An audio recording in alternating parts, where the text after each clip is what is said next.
un enfoque robusto. Rupi Soni está especializado en la investigación para el uso de las tecnologías y la innovación para mejorar la productividad organizacional. Cuenta con una amplia gama de publicaciones, conferencias y ha enviado 5 solicitudes de patentes. Ha trabajado en más de 200 compañías y ha recibido un gran número de premios, entre ellos Boeing Welliver Fellow, Alcoa Faculty Award, IEE Lean Teaching Award, Reuben Harris Award, and Accenture Teaching Excellence Award.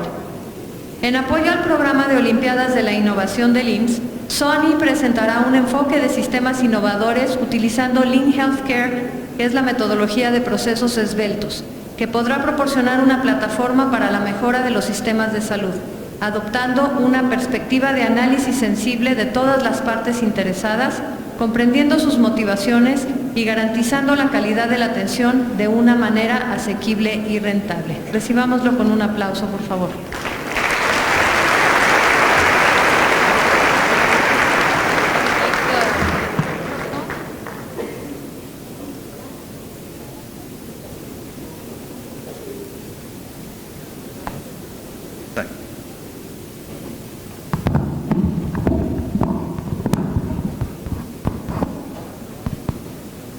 Good afternoon. I think I have a presentation that focuses on the concept of healthcare processes. But these healthcare processes are not important by themselves. We don't fix processes to fix processes. We fix processes because it gives access to patients into medicine. One reason is that. We fix processes so that doctors and nurses and other professionals that give medical care have greater capacity and capability. So to design systems in hospitals because we want to design makes no sense. It has to be for the purposes of the patients and the purposes of providing greater capacity for the people that provide medical care.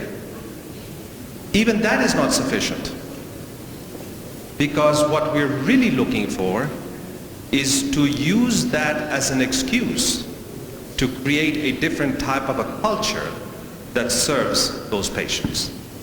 That's in essence the purpose of why we're here. I'm showing you some slides, and you may not be able to see it, because the first thing you have to ask is the quality of care.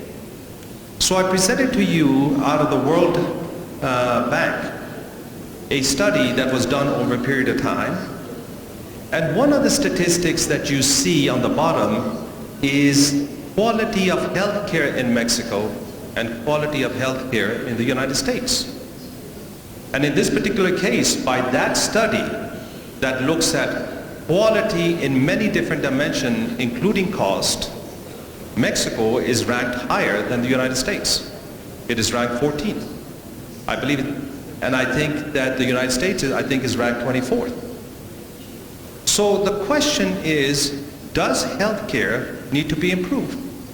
But at the same time, when you look at those studies, the number of beds and the number of physicians available per 1,000 people in Mexico is very poor. So there must be something really, really outstanding that you're doing to provide the health care without the beds and without the hospitals. But that's not the entire story. The story is not aggregate numbers. The question here is to who we're talking about. Because if you're talking about the entire population, then that's one thing. But before I came here, I started looking at public institutions versus private clinics. And there seems to be a tremendous difference in Mexico as if you see in Turkey, the same thing. So are we talking about the entire population? Are we talking about providing health care to the people that go to public institutions? Or even worse, there are a lot of people in this country and other countries that don't even make it to the hospital. And their mortality rates are much higher. So when I say that we provide and design processes, for who? For which population? The population generally? The population that goes to private clinics? The population that goes to public institutions? Or the population that does not have access to medicine? So the question is that here is the definition of, when you talk about quality of health care, there are three things that come to mind. One is outcome. We looked at outcome. Those are your outcomes. The question that you have to ask is, the other two definitions are healthcare processes and structure. Do you believe that processes and healthcare structure have an impact on outcome? And if the answer is yes, then we have something very, very different. My belief is the following. There's something called leading and lagging indicators. If somebody dies, that is a lagging indicator. That person died. The question is, could we have looked at leading indicators, and that leading indicator would have told me that that person is going to die? So that is really the question. So my thought process to you and my suggestion to you is, don't design processes because processes can be designed. Design processes because these processes possibly can give you leading indicators of outcome of quality of service. So if we do this, if you look at this right here, in terms of healthcare,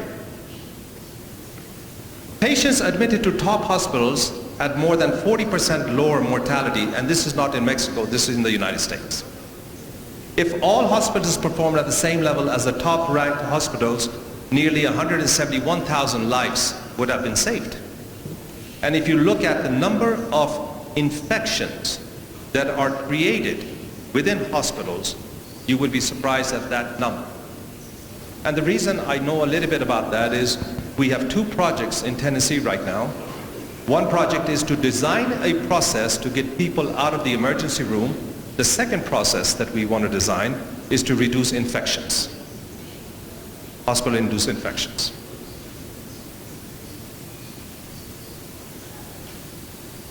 I want to convince you that processes are not the solution. They're only part of the solution. This is a study done by Professor Jarman, and he compared the United States and England, all right? And when he looked at the mortality rate, he found out that the mortality rate in England is a lot more than the United States, and he said, what are the reasons? There are many, many reasons, but if you look at that list up there, it says that one of the reasons is people wait for service. People wait for lines. People wait in hospitals. People wait for this. People are waiting, and because of that, the mortality rate is higher. It's only a component, but not the entire story, a small component. So I'm asking the question, when patients wait for service, what is that a cause of? What is the reason behind that waiting? Is it not the process that we have created? Is this not the system that we have particularly created? Here's something that I want to share with you and see if this makes sense. We have proposed that there's something called lean. Lean is a concept that was utilized in manufacturing by the Toyota production system, and we want to take it and use it within health. And I think that is fine. But to take something as verbatim as it is in manufacturing and translate it over to healthcare may or may not make sense. How can you take something in a manufacturing that is repetitive? Parts are made like this. I take that system and I'm trying to look at systems to be able to create patients. So we have to be a little bit smart. And the other lesson that we have to learn is the following. Did you know that lean, from where you are trying to grasp it, which is manufacturing, 60 to 90% of all lean activities has failed to sustain. So I design something, I come back 2 months later, I come back 6 months later, I come back 1 year later, and in 1 year, 2 years, or 3 years, there's no sign of your activity. If you look at this as a rate of return, a rate of investment, that lean and the designing of processes based on lean in that way is not a good investment. You would not personally invest in something that you know in 2 years or 3 years is not going to exist. But we're doing it because we have faith that lean is going to solve the problem. I'm simply going to ask you this question.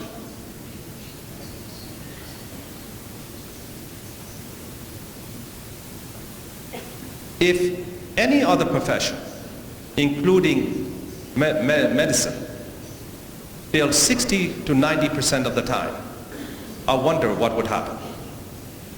But we're taking that failure and we're trying to adopt it. And I think it's a great idea to be able to adopt it, but not explicitly as you want. Let me tell you the reason that they tell us that we are failing. They tell us that we do not understand the system and we do not understand the concept and we do not know how to implement. The failure is our knowledge. The failure is not the system. We have simply, without anything, taken that system, utilized it, and started saying that it should pay dividends. Here, now the question I'm going to ask is this. Why do you think something that is in manufacturing that is a good idea fails? How many of you are in medicine or working in this general area because you wanted to help people? I think the difference in medicine versus some of the other professions is the following. You have a reason. The reason is that you want to help people. But can I tell you this? The way we are designing healthcare systems, we focus primarily on the mechanisms and not the people, and we forget the people. These designs are not patient-oriented. These designs are not people-oriented. These are simply mechanical approaches to solving problems that need to be solved. My understanding is a transition. If healthcare is going to become and use lean, it must adapt. And it must adapt in this particular format. You must have healthcare intelligence, that you design specific processes in healthcare based on some intelligence. But you cannot just have intelligence in your processes, you have to have intelligence in your organization. If your performance metrics do not support lean activity, and I've looked at some of them, how is it possible that you're going to measure somebody by this particular thing, but you're saying implement lean? And then, isn't it the key that when I was a kid, my mother used to say, go do this, go do this, go do this, and I used to always ask, why is she doing this? It was not per activity that she was telling me to do this or to do this or to do this. By those mechanisms, she tried to create discipline in it. The key was the discipline. Within her kids, she wanted discipline, so you must clean up your room, you must do this, you must do this, you must do this. Our question is, can not we use these processes to help design that discipline and that culture? So here's my proposal to you, and I think I'm going to have a little bit of a hard time explaining this to you. Lean focuses on what? Let me kind of see if it makes sense. You say a patient came in, a patient does this, a patient does this, a patient does this, and we track it. And you said, oh, the patient was waiting 20 minutes here. If we can reduce this to 10 minutes, maybe things will improve. Fair enough. Do those people that are implementing lean understand a strategy, understand the tools, and explain to the management of the hospital and the medical directors the impact on the quality of service, on the quality of life. I have not seen many projects where people have linked that project to the quality of life and the quality of service that are provided. If I could have shown you this, I don't know where the laser is. This is the laser. I don't know if you can see it. This portion is my performance measure. This creates the thinking process, the one on the extreme right. I'll explain it to you in a minute. The second is this right here. I can tell you that hospital processes are not similar. There are 3 categories of hospital processes, and you cannot simply treat all of them to be exactly the same. And we'll the third thing I'm going to show you is this area, and I'll explain it to you. We looked at a project one time, and they asked us, hey, we cannot do more surgeries because we cannot get the surgery ready, and if we can somehow fix this surgery, okay, we can do more surgeries. I said, okay. I said, how have you analyzed it? He said, you know, what we did is we followed the patient, and the patient was here, and the patient was here, and the patient was here, and the patient was here, and then we get into the surgery. And I think to myself, how wrong is that approach? The problem with surgery is not the patient. Who has to be in the surgery at that time? The surgeon has to be there. The anesthesiologist has to be there. There are 2 or 3 different types of nurses have to be there. The technician has to be there. The tools for the surgery have to be there. The room has to be ready, and the information has to be ready, and the patient has to be ready. There are 8 or 9 things that must come together at one time for the surgery to occur. Can I tell you, the patient is not the problem. In this hospital, let me tell you what the problem was. The rooms were not ready. Can you see that if I follow the traditional lean, it gives me the wrong answer? So here, I'm going to propose to you how to look at this scenario. And finally, I'm going to look at people. I believe that the key focus on any system is people.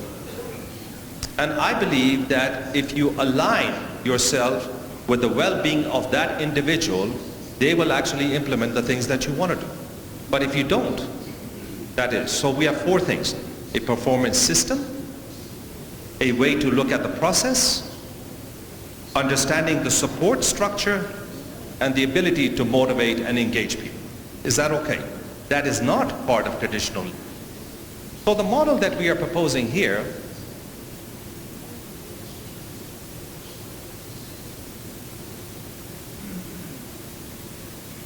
is this right here.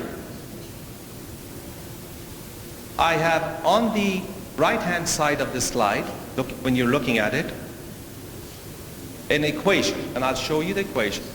Sorry. This is the equation. This is what I used. In every hospital system, one of the purposes of that designing of a process or a system is to increase the throughput. More surgeries, more patients through ER, without the sacrifice of quality. So how do we do it? You see the word WIP. It means additional resources. So I can increase the throughput by giving you more nurses, more surgeons, more equipment, more things, and we can increase them. The second way is this FT. FT means that somehow we increase the efficiency. If I can increase the efficiency, I get more throughput, or the other strategy is I put more money into the system. Our focus on process design is to see how we can improve the process. This is very key to your understanding. Every process has only 3 problems. 3 problems, that's all it is. When you look at a patient and the patient says, I have a problem, you don't look at their foot if they're telling you something else. Similarly, in system design, we have to be as intelligent. And there are three first questions that you have to ask. Is the problem the flow in the system? Is the problem inconsistency in the system or variation? Or is the problem disruption? Disruption means something is not available. Each system has a combination of that. But where you put the first needle in the system, it is either variation, disruption, or flow. You cannot mix it. And here is the problem. A lot of people that I have seen in the United States that have implemented changes in the system are driven by the system. They don't see it. They are driven by the system. The system makes them crazy. The system is complex in a hospital. Oh, what should I look at? What should I look at? What should I look at? Look at everything. You cannot let the system run you. You must have a template in your mind that runs and manages that system. This variation, disruption, and flow is your template to control and manage chaos. And I'll show you how we're going to do this. Design number 2, and I'm going to put it all together for you at the end.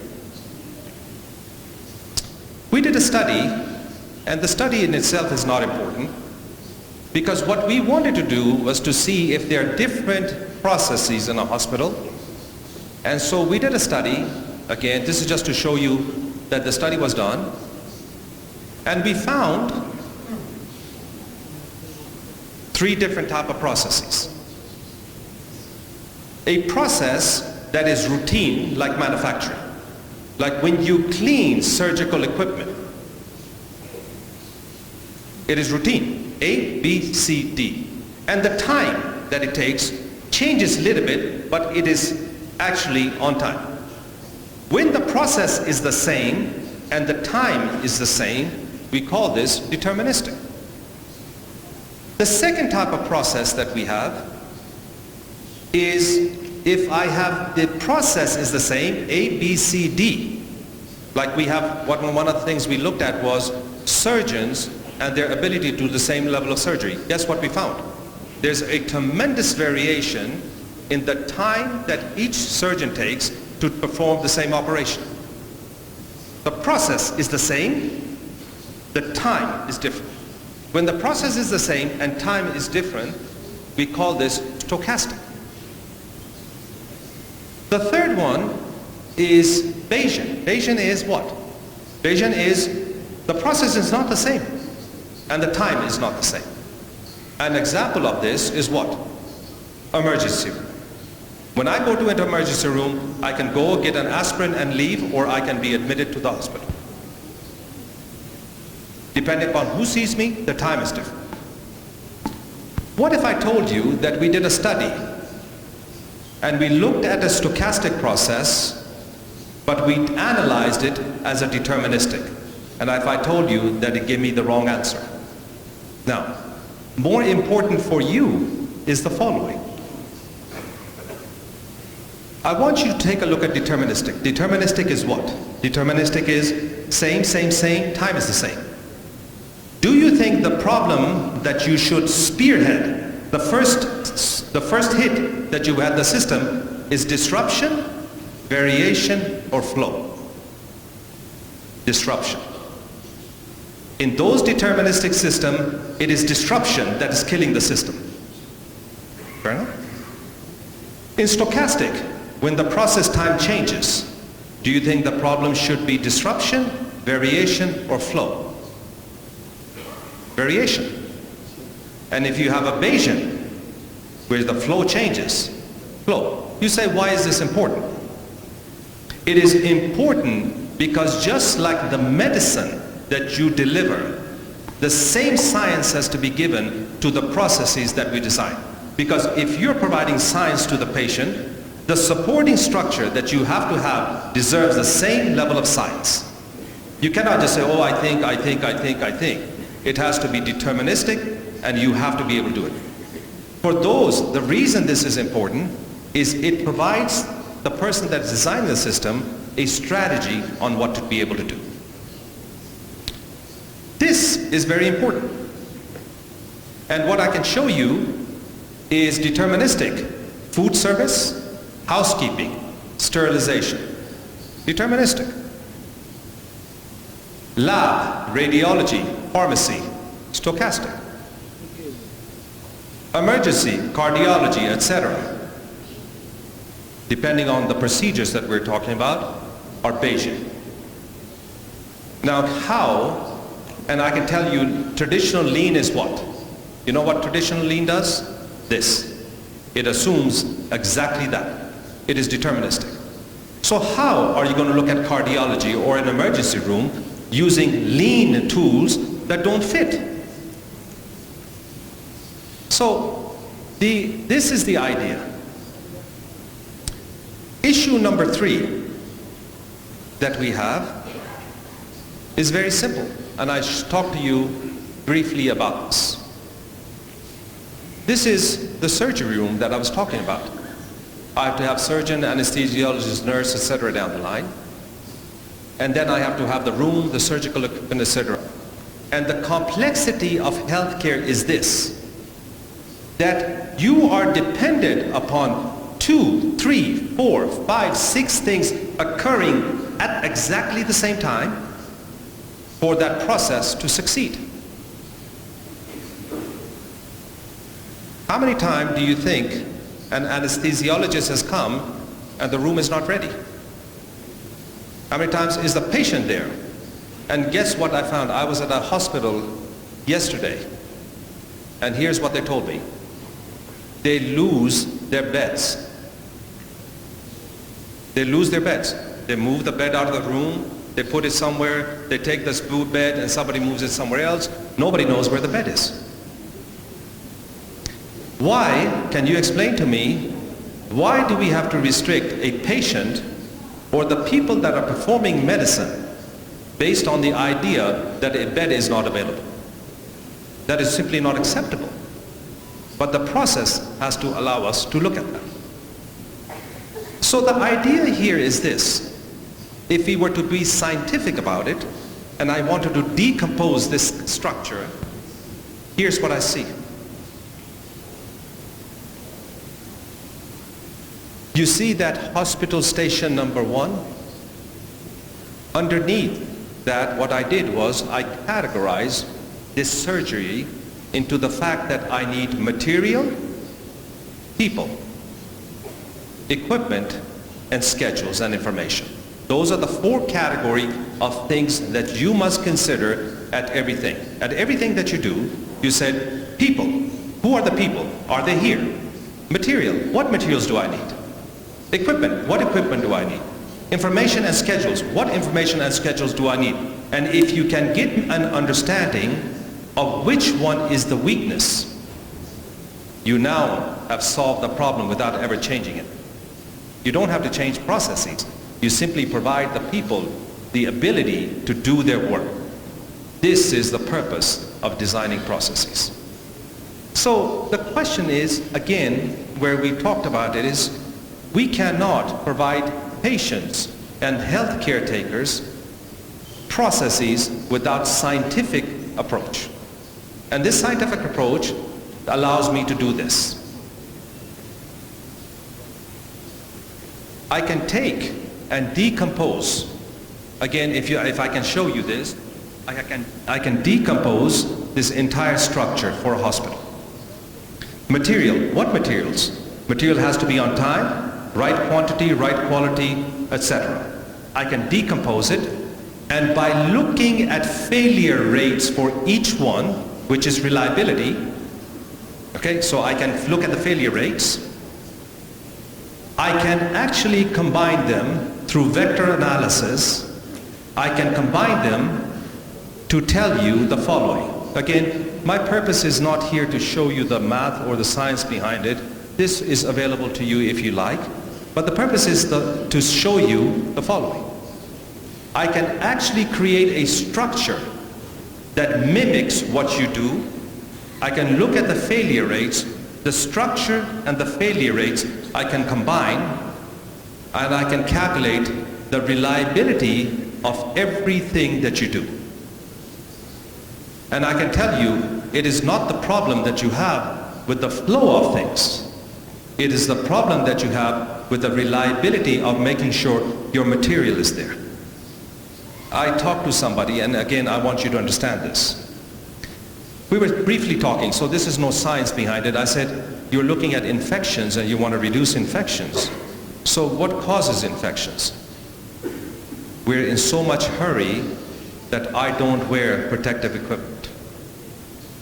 I'm in so much hurry that when I have to look for protective equipment, I do that. I'm in so much hurry that I don't wash my hands.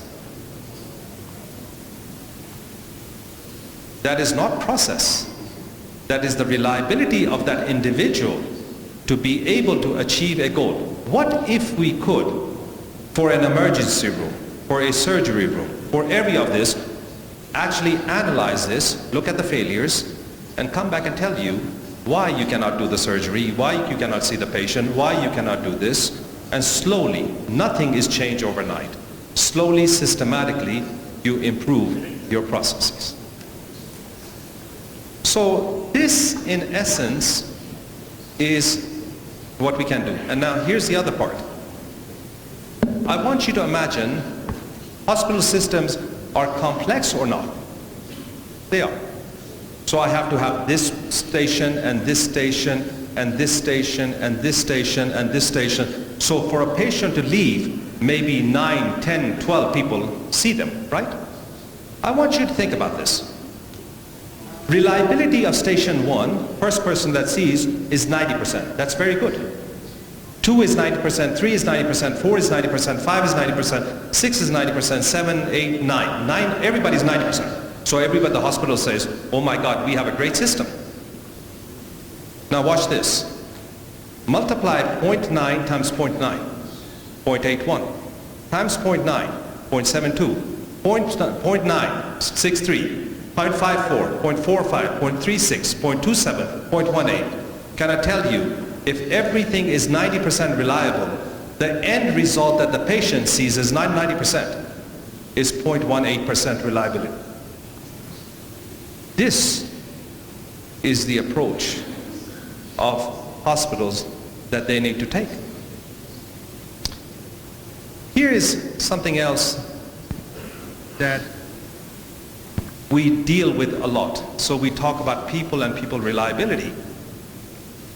But one thing I have found in designing processes is I always say I care about people, but in my design there is no caring about people. Watch this. I design a process and I tell the person that is the lowest paid person in a hospital that your obligations are this. And I'm thinking to myself, this person can barely feed their family. I am telling them this, and this is what you have to do. If I barely feed my family, and that is my biggest worry, why do I care about what is happening in the hospital? I want you to see this. What is, on the average, the rate that a surgeon charges? What is what a nurse charges? What is an anesthesiologist charges? What is the rate at which a room person that cleans the room charges? Look at all of those rates, and you will find that there is a correlation between the payment and the motivation to get the work done. So you are saying that a surgeon, an anesthesiologist, 2 nurses, a technician, 10 people are waiting, the cost to a hospital, because I cannot get what? My room cleaned. It is not only the matter of science, it is a matter of motivation, because what we are putting in our designs is a tremendous amount of burden on people that should not care. They say that wheelchairs are lost. People have to be transported. Nobody knows where the wheelchair is. Guess who is one of the lowest paid people at the hospital? The people that's putting the wheelchairs. So we say, no, let's put a GPS on them. Let's put this, let's put this, let's put this. So we're putting technology on somebody that is not motivated to do this. So the idea is based on systems thinking, and I want to present two ideas to you. First, every institution institutionalizes their people. That means that over a period of time that you work and live in that institution, you adopt their culture and you are institutionalized. So if the wheelchair is not taken care of, is it the problem of the wheelchair? Because we said, let's find the root cause, root cause, root cause, root cause. What if I told you it's not the root cause, it is the root cause that causes the problem to the system, it is the system that causes the root causes. So you fundamentally have to change the system.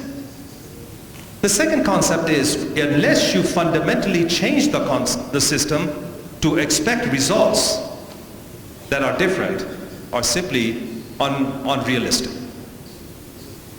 Fundamentally changed. So what are you going to fundamentally change it on? And what we did was we went through an emergency room, and can I tell you that as we analyze people in the emergency room, they are not aligned in their motivation to serve the patient. The person that collects information on the patient, what do you think was the primary motivator of that person? Collecting the correct information. Not whether the patient is dying or not, collecting the right information. So when you have a hospital here and you're looking at any process, I can promise you that each of these people is motivated differently. Now, I want to show you, because they said to leave some time for you to ask questions. We have developed a model that looks like this. It says you have to do three things in order to engage your people.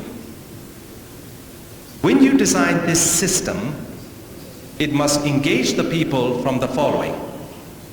They must feel that if they study and learn this, there is a path beyond where they currently are. They must anticipate that their career is going to grow.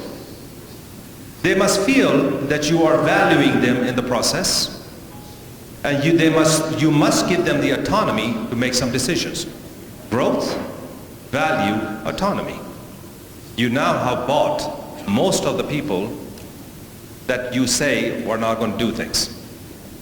The second is communication. When you communicate lean to your audience,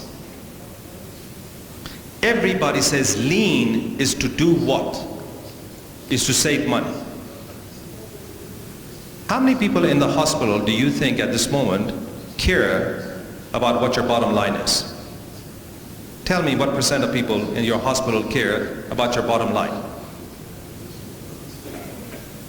Very few. Why would you use that as a mechanism to sell lean? When you do basic lean, 5S, value stream, 5S, mistake proofing, visual control, these are safety and security of your people, not cost initiatives. But we sell them as cost initiatives, and then we say, well, they didn't listen to us. Well, if they didn't listen to us, it's not their fault, it's our fault.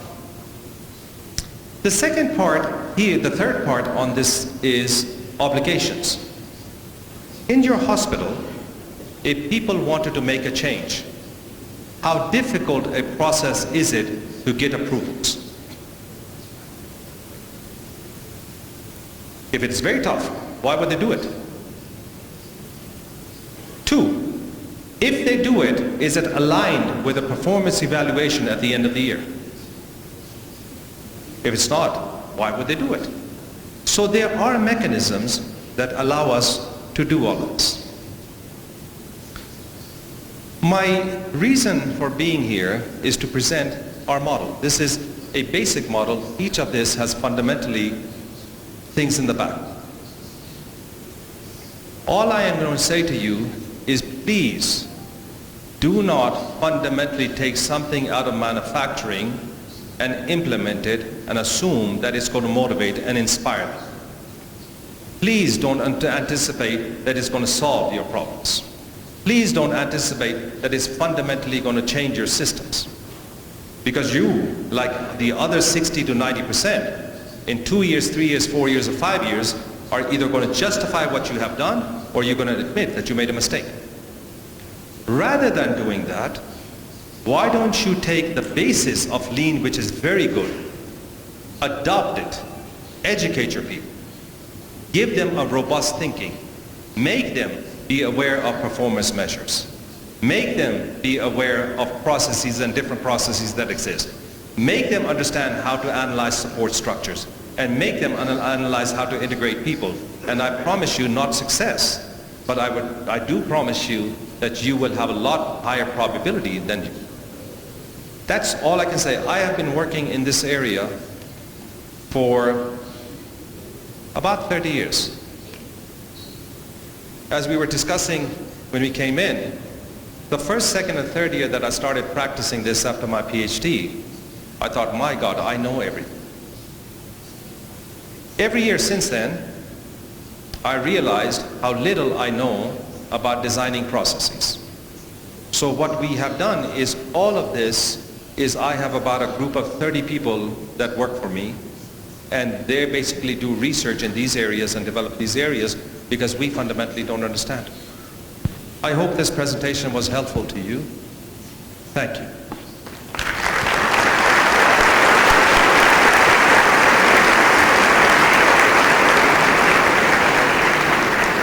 Tenemos 15 minutos para preguntas. Si gustan hacer una pregunta, formarse aquí en el pasillo y la señorita les va a prestar el micrófono. Si la pueden hacer en inglés y si no, yo la traduzco.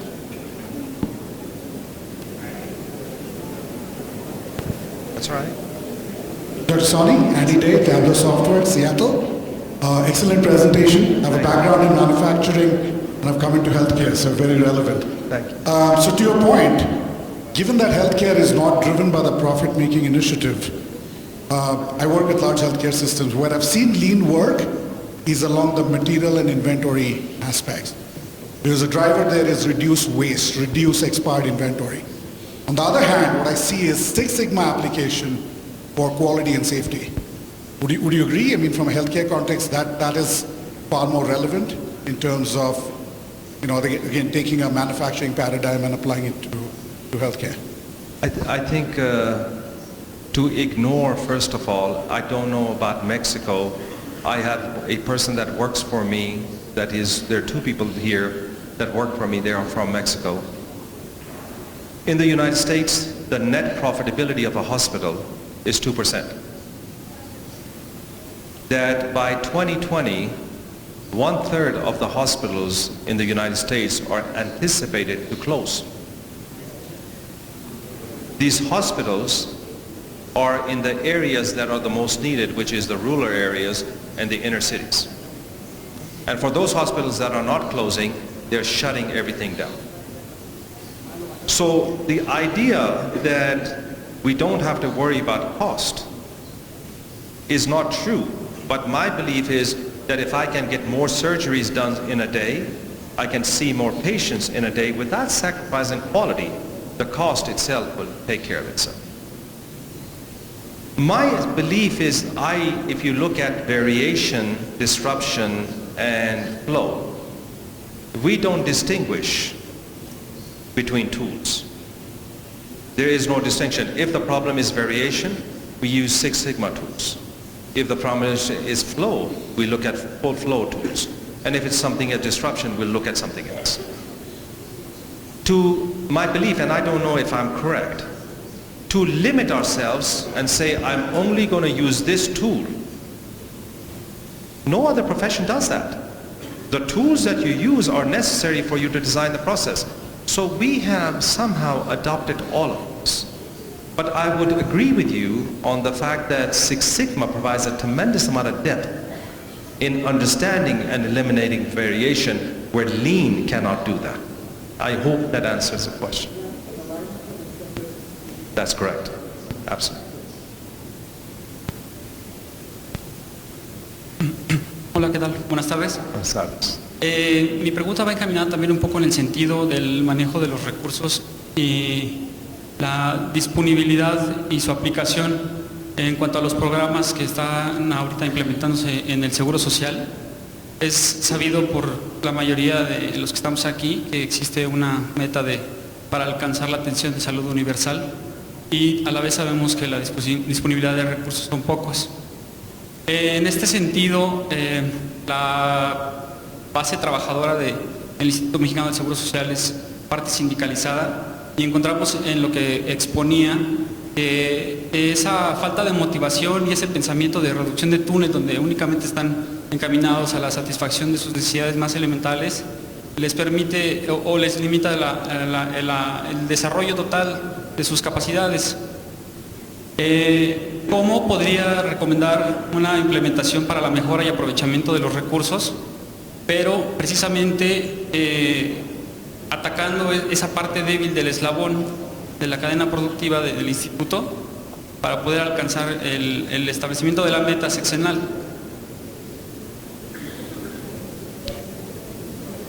I hope I understood.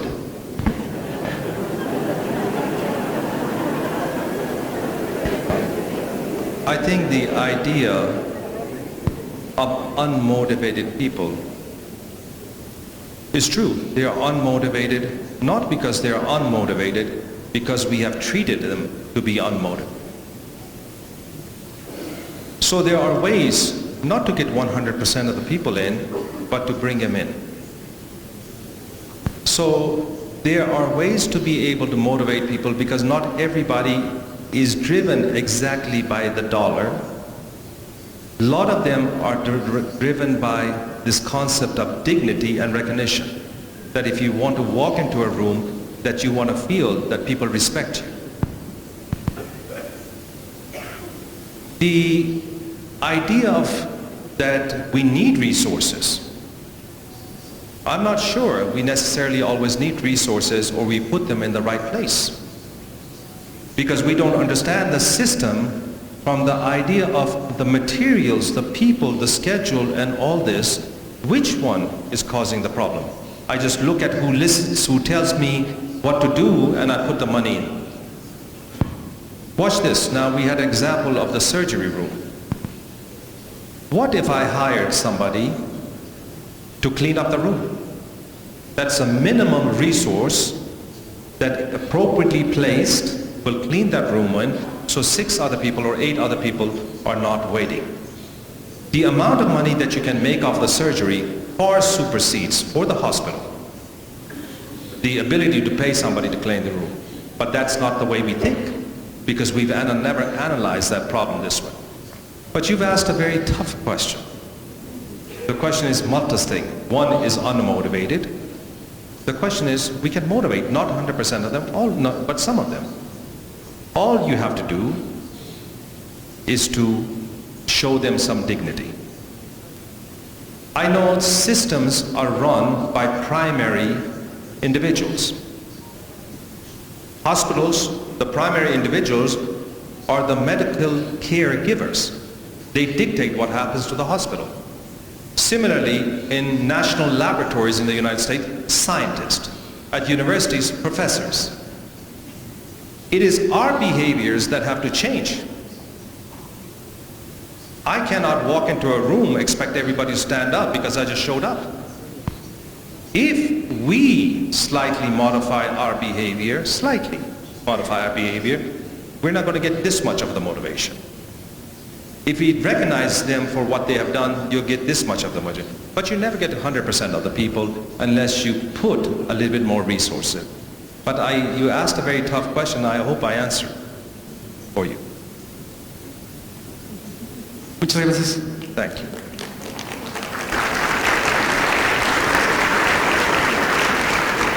Buenas tardes. Buenas tardes. De acuerdo a su modelo de diseño de procesos, ¿qué indicador es el que tendríamos que evaluar por primera vez? Y el primero, el segundo y el tercero de los indicadores.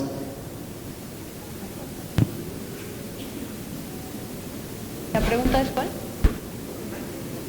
¿Puede repetir la pregunta? Sí, en su modelo, en la parte de evaluación del proceso, deben existir indicadores.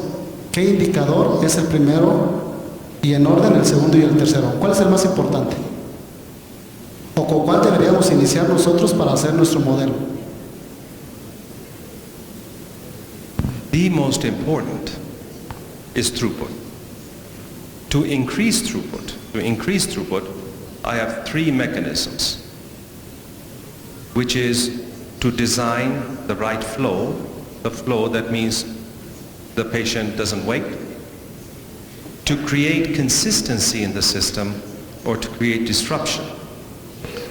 If you ask me, in cleaning medical devices, sterilization of medical devices, the most important, because it is deterministic, the biggest problem that I look for is disruption.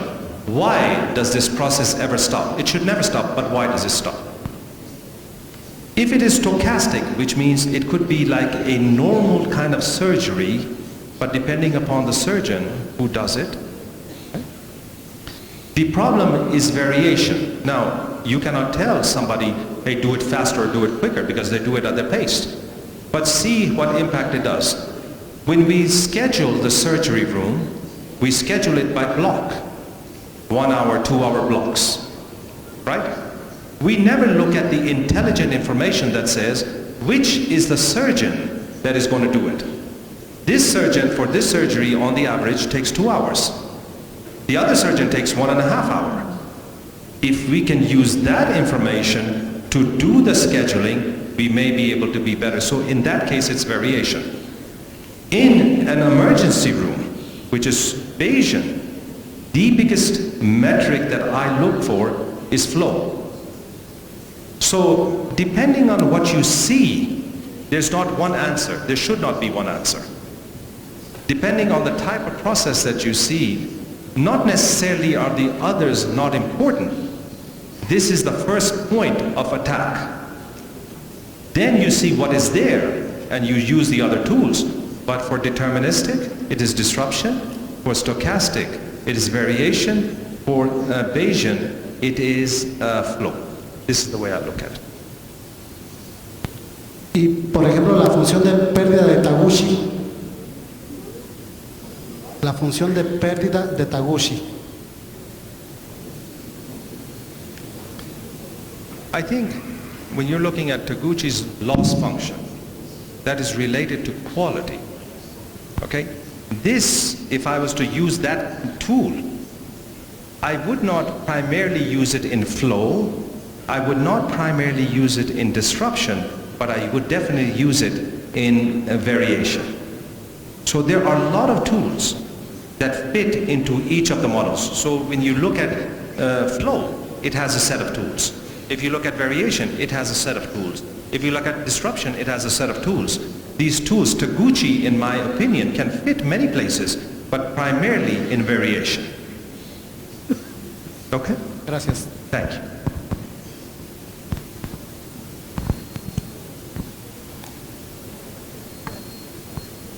Bueno, agradecemos a Rupi Soni su intervención y quisiéramos darle un regalo por parte del instituto en agradecimiento de su muy interesante plática. Thank you very much. And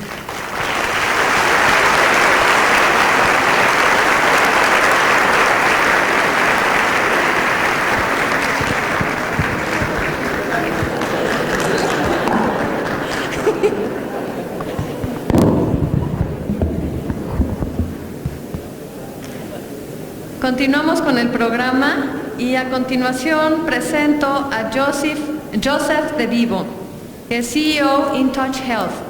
Nos va a presentar la plática Telemedicina, ofreciendo atención virtual confiable y de alta calidad en cualquier momento, a cualquier lugar. Joseph De Vivo es CEO, director ejecutivo de InTouch Health. Tiene una trayectoria probada de más de 25 años de liderazgo empresarial y más de 20 años de experiencia en dispositivos médicos, desde pequeñas empresas emergentes hasta grandes corporaciones. Antes de unirse a InTouch Health, Joseph se desempeñó como presidente, CEO y director de AngioDynamics desde septiembre de 2011 hasta el verano de 2016. También ocupó cargos como presidente global de Smith & Nephew Orthopedics entre 2007 y 2011, presidente y CEO de Rita Medical Systems Incorporation de 2003 a 2007 y COO y director de Computer Motion Incorporation de 2002 a 2003 y vicepresidente, director general y director de US Surgical Davis, una división de Tyco International Healthcare Business de 1993 a 2002. Joseph recibió su licenciatura en Administración de Empresas de la Escuela de Negocios E. Claiborne Robbins de la Universidad de Richmond en 1989. Activo en el liderazgo de la industria, así como en la filantropía, Joe es miembro de la junta directiva de AdvaMed y St. Jude's Children's Research Hospital y ha recaudado más de $300,000 anualmente para el beneficio de St. Jude. En apoyo al programa de Olimpiadas de la Innovación del IMSS, De Vivo hablará acerca de cómo la telemedicina telesalud puede ayudar a lograr el imperativo del IMSS de mejorar la atención a los pacientes, haciendo que el proceso de atención sea más accesible, oportuno, eficiente, equitativo y efectivo para todos los asegurados. Recibámoslo con un aplauso, por favor.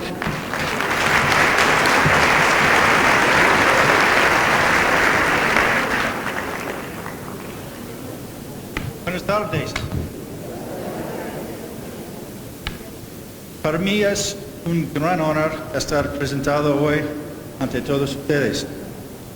Muchas gracias a las autoridades de IMSS y los organizadores de las Olimpiadas por esta oportunidad. Yo solía hablar español mucho mejor cuando era un niño, pero la falta de práctica ha hecho que lo olvide. Pero espero poder recuperarlo pronto. Mientras tanto voy a cambiar a inglés para hacer una presentación. Gracias for your attention. Thank you.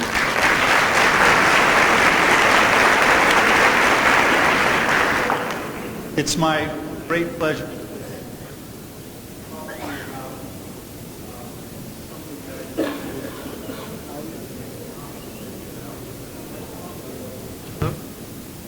Okay, I'll stand at the podium until this comes on. It's my great pleasure to be able to speak with you today about what I believe is the future of healthcare and what I believe is an opportunity to level the playing field, to deliver quality of care for all, and to find ways in this healthcare economy to reduce costs and improve outcomes. We hear about that a lot, but actually there is a way to do it today, and I'd love to show you how. But first, I would like to introduce myself, and I'd like to introduce the founder of In Touch Health, Dr. Yulin Wang. Now, it's a little bright here, but I'm going to ask if I can get a show of hands. How many people in the room has ever heard of surgical robotics? Yes? You've heard of the Da Vinci and all of that, yes? So 4 years prior to the incorporation of Intuitive Surgical, Dr. Yulin Wang founded the first surgical robotics company. He was focused on finding ways to allow a surgeon to improve their dexterity, to improve upon operating without an open incision, but doing something laparoscopically to translate the motions of a surgeon's hand in a very small incision to the body. His vision has created today a over $2 to $3 billion enterprise in Intuitive Surgical, where computer motion and Intuitive Surgical merged to create the largest robotics company in the world in medicine. Prior to the merger, Dr. Wang did an experiment. Now, if you know a surgical robot, there is a workstation where a surgeon will sit and will grab these instruments, these joysticks, and that surgeon is away from the table of the patient. On the patient is a robotic device, and that robotic device translates the motion of the physician inside the patient with very precise motion. At that time, in 2001, Dr. Wong did an experiment. Because what connects the master and the slave or robot is 20 feet worth of cable. What he did was replace the 20 feet of cable with 4,000 miles of cable. And in 2001, the first transatlantic telesurgical procedure was performed. This was a landmark procedure called the Lindbergh procedure, who was the first to cross the Atlantic in an airplane.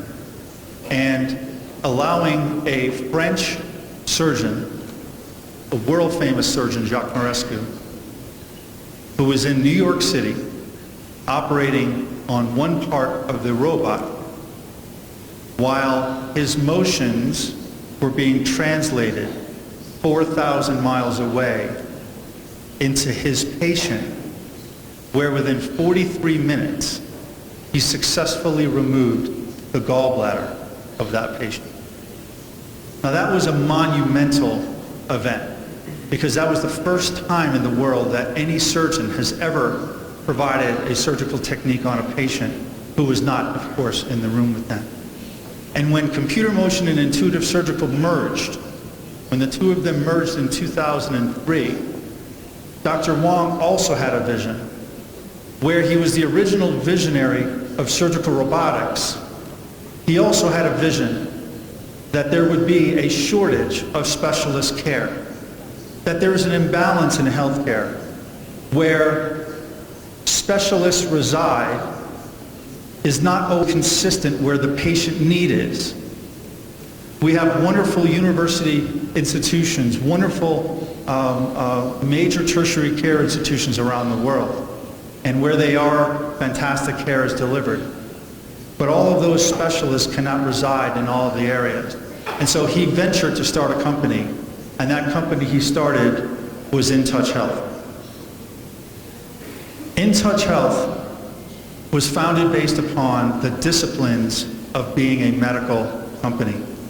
The disciplines that if we were going to move the physician away from the patient, then the mission would be, how do you maintain a trusting relationship between a physician and a patient when the physician's not in the room?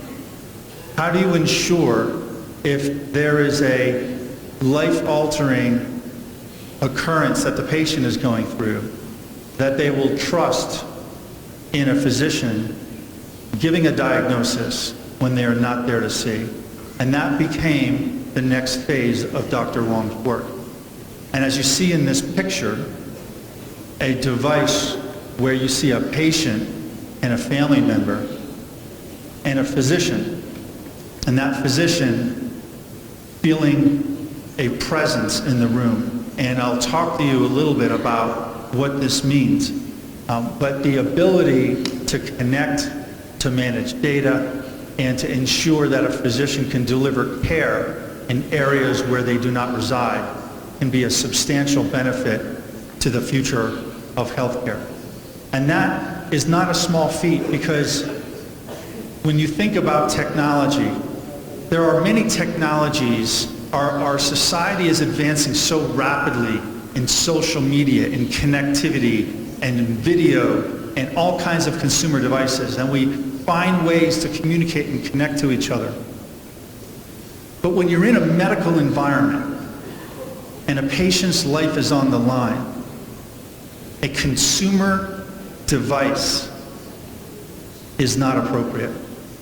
If a life of a family member or a child depends upon a diagnosis, there better be a system, a network, a software, and the type of testing by the government and by regulatory to ensure that the quality of care is going to be delivered for that patient. And that is the mission that I believe should exist for all telehealth as we move forward to virtualized care. Today, InTouch Health has over 1,600 locations around the world. We have data centers in 12 locations that allow a connection between upwards of 6,000 physicians to go into any one of these locations. And we've been at this for 15 years, and Dr. Wong, for the last 15 years, has been solving for bandwidth, for connectivity, to ensure that if a patient's life is dependent upon a connection, that it happens within a facility each and every time. Now, there's a lot of visionaries out there. Visionaries who have said, we have to bring health and virtual health throughout many different regions. We have executives from the Mayo Clinic who employ this technology to bring their expertise. We have experts at Thomas Jefferson in Philadelphia. And even when your president was governor, he made a grand proclamation that healthcare would be a significant part of his 608-item agenda, and that he would accomplish something very special. And I would love to show you that he started that, and I'll show you that in a moment. You see, when we look at access of care, healthcare is very inefficient. Every region wishes to have its own hospital because people, especially if you're sick, it's very difficult to commute to that hospital if it's hours and hours away. But how is it that if we place a hospital in a rural area with a lower population, how is it that we can guarantee that they have the same care? In every region, are we going to have world-leading specialists or specialists who are going to deliver that care? It would be very difficult. So what we have today is inefficiency. What we can do is extend the power of those specialists, and what we can do is universally deliver greater care. We have a wonderful example where Doctora De La Cruz at ISIM is one of 5 intensivists who helped deliver care at 10 hospitals, 10 rural hospitals who don't have intensivists on staff. And so every day, the 5 of them rotate their call, and they give the care to each one of these facilities, that they are there when they are needed. In order, these 5 intensivists, in order to deliver the same quality of care, you would need to replace them if you did not have a telemedical network and devices. You would have to replace them with 50 intensivists, because you would need 5 intensivists to provide 24-hour care at each one of these rural facilities, which is what they do today. Now that is special, and that has the opportunity to only grow. So as we think of telehealth, it needs to be patient-centric, timely, effective, and efficient, because there will be a cost in networking and communication, which will substantially be offset by the quality of care and the improved offset of costs of not having specialists available. So what I'm going to talk to you about is a continuum, because these visionaries have said the experiment and the early proof of concept in delivering stroke care and in delivering remote ICU care and also in delivering neonatal care, you know, it's only 0.1% of the time when a child is born, that child cannot breathe. It is a very infrequent occurrence. And so not many people see it very often. And not many people know how to put a breathing tube down a 3-millimeter breathing pipe. So they need access to for those neonatologists who see this every day. And that is the value in improving overall care. And so when we think about the continuum of care now, we've done a very good job at the top of this spectrum. We today are managing urgent care and ICU and stroke. We are managing neonatal care, but also there's a desire to manage the patients in their entire set. From when they come into the facility, to when they have or an urgent need or an urgent emergency department need, or whether they have a procedure, or when they go home, whether it's to an ambulatory care facility, a skilled nursing facility, or in their home, the virtualization of healthcare is upon us. And in this manner, the one physician that you see at the bottom of the page in the future will be empowered with one portal to go and virtually follow their patient at every step of the continuum. And oh, by the way, if there is a requirement for a specialist someplace else in the world that can help that patient, that specialist can come in and consult and help deliver that care. So there are many pieces to this puzzle, and I'd like to quickly go through and talk to you as you think about developing your telehealth program. What are some of the things that you should be looking for? There is an absolute need to increase access in healthcare. There's nothing more important to our society, and it's one of the unfortunate parts, even within my country, where there's a debate on whether or not everyone should have care, and at times it's embarrassing. But everybody in the world should have access to care. And not only should they have access to care, they should have access to the highest quality care. And not only should they have access to the highest quality care, it should be returned at the lowest possible price. So, the first step in developing a telehealth program is to try to develop a telehealth program that's consistent with your current clinical practice. There are a lot of companies today who are developing solutions that disrupt how you would treat your patient, have other doctors in other locations, or have different ways of assessing your care. What's very interesting is an analogy of what's happening to the virtualization of care is actually in banking. In the banking industry, we've seen the advent of the ATM, or the cash machine, the digital machine that we all see to go get cash.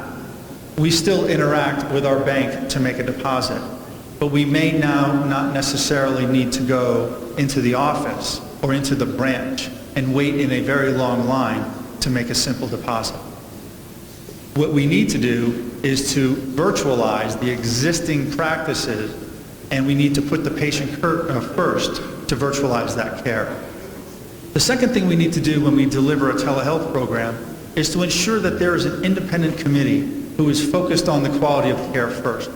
Because sometimes we get too caught up in the technology and what companies can do. We need to think about the patient first. And we need to think about what is the best care and how to streamline that care and make it efficient, how to make it convenient for them, how to ensure that they only come in when it's necessary and we can go to them when it's possible. It's also important to make sure that there's reliability. As I said earlier, it's very easy to take a phone and another phone and do a FaceTime and believe that is care, or to take a video conferencing equipment that's not validated for medical use and all of a sudden use it for medical use. It's the analogy of if the difference between an ambulance or a van. The ambulance has, or the van has 4 wheels. The van can be driven. The patient can lie down in a van. So why don't we not have an ambulance and just have a van? Well, because it's medicine. Because we need to manage and take care of that patient and have to consider all the potential contingencies of that patient's life. And as we design a telehealth system, we need to have the same vigor and the same look towards quality. So within that, there are a set of purpose-built endpoints that would interact with patients.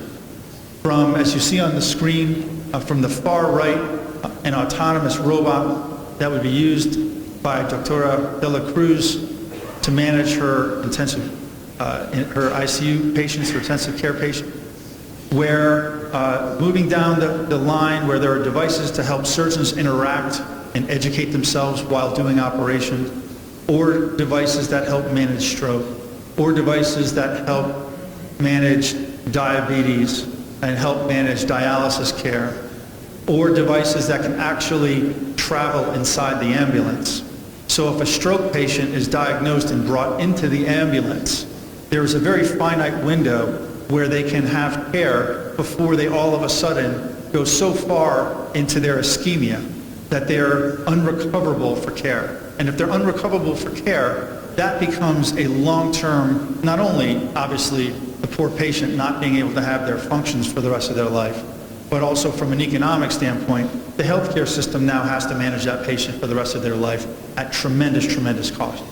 But by placing a device in the ambulance and getting the doctor into the ambulance while they're on the way to the hospital, now when they get to the hospital, they can get immediate diagnosis. That's the level of quality that telehealth is bringing today. Or having devices that can go into the home or round into pediatric clinics. And then, of course, empowering clinicians with the type of tests, actually, that they would do in the doctor's office. But if a nurse is with the patient, they can now take a blood pressure, do an ultrasound, do a glucose monitor, put them on a scale, take their temperature, and all these readings go to the physician who's making that diagnosis. And in the future, I will tell you, there will be more and more technology in these devices that we can actually say it's possible to give even better care if a physician is remote. But it needs a network, and that network must work. And one of the things Dr. Wong realized was hospital networks are really fragile. And we can't rely on the technology to require big bandwidth video through the hospital network that competes with patient data and then has to compete out of the VPN into the stratosphere of the internet and then has to jump into the next security VPN to get to the firewall of the next facility. You see, that's a very complicated task. And so what we've designed is the ability for once a device is wirelessly connected to the hospital's network and it gets into the network, it jumps through the firewall in a very secure protocol and out into a secure internet that is HIPAA compliant and that manages patient data. It goes through data centers that route that interaction very quickly, and then when it exits to the patient, it goes directly to the firewall to create an immediate connection and to create that reliability. By not having to have the cost of standing up, now obviously we need basic internet, but without having to stand up the cost of increasing the pipe to such an extent and being able to have a virtual managed service is one of the core tenets in how the virtualization of care is going to be created. And today we have, as I mentioned, 6,000 users who can go from Cleveland to Bahrain, who can go from New York to Beijing within seconds, and to not only deliver care where it's needed, but also to ensure that doctors are trained and doctors have the type of connectivity that's possible. And I foresee that 6,000 going to 600,000 over the next 5 to 10 years. And our network is powerful enough that, believe it or not, General Electric just signed a deal with our network, where today, if they sell a new MRI machine or a CT machine, they send one of our devices with that machine to do virtual online training. So if any one of your facilities is going to buy an MR unit, look for a robotic device.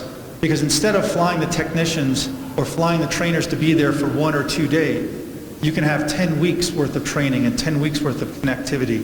And the virtualization is creating tremendous efficiencies. The next part is, of course, to improve clinical outcome. We want to improve access and we want to help people. And you know what? We're actually doing it. We're improving productivity. We're allowing one physician to be up to 16 different locations, which is allowing for facilities that have a stroke protocol, for example, to improve treatment rates upwards of 400% and with treatment speed up by 6 times. And what does that mean?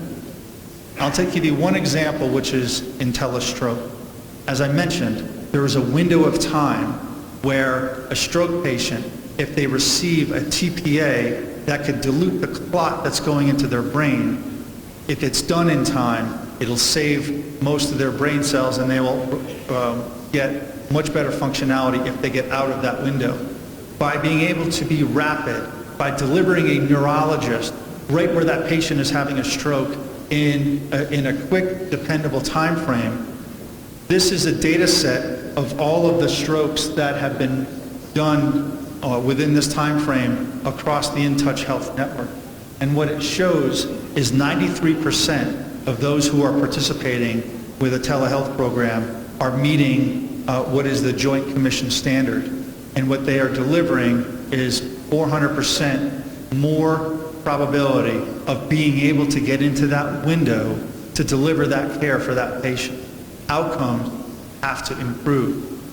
In a study from the Cleveland Clinic, where they had 3 of their first stroke sites, they went from the ability to deliver TPA from 4, 2, and 3% of the time up to 10, 20, and 12% of the time, substantially by rapidly delivering care, getting into that care window, and improving patient outcomes for that patient, potentially forever, and reducing costs for the healthcare system as well. This is the future, and we are moving progressively in this direction.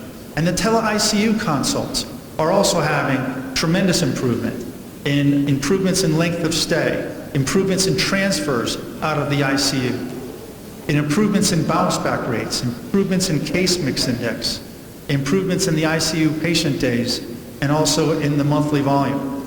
There is a significant, and these are all the facilities from UCLA, Dignity Healthcare, Baylor, Orlando Health, Kaiser, and just recently, Dr. De La Cruz presented at 3 p.m. in another session and talked about a reduction in mortality rate of the patients that they treat from what was 42% down to 25%.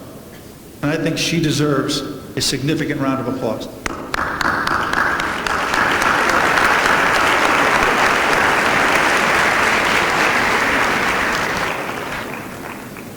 So another consideration for telehealth is to make sure that you capture your data.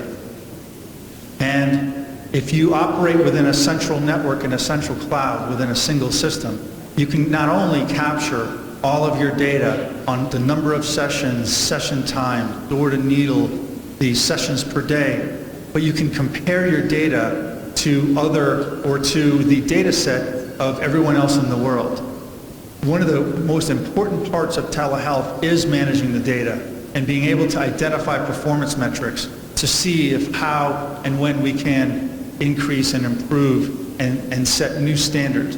So business intelligence, as we use in our business, will be an important cornerstone as we manage our telehealth networks in the future.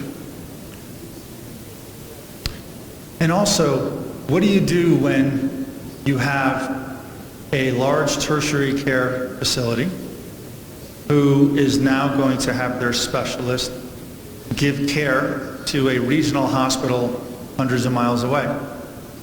Well, you have the technology to connect and you have the devices, software. But how do you manage that patient record? If you have one EHR in the tertiary care facility and a separate EHR in the regional facility, but both of them want to capture that patient experience, when you do volume, it would be very manual. Within the telehealth networks today, you can actually create a patient record, and a patient record that resides within the telehealth system and within the network, that when the encounter of the patient is completed, it gets electronically downloaded into both of the EHR systems. So now, regardless of what electronic health record you are on, you have the ability to capture that experience and port it into both systems.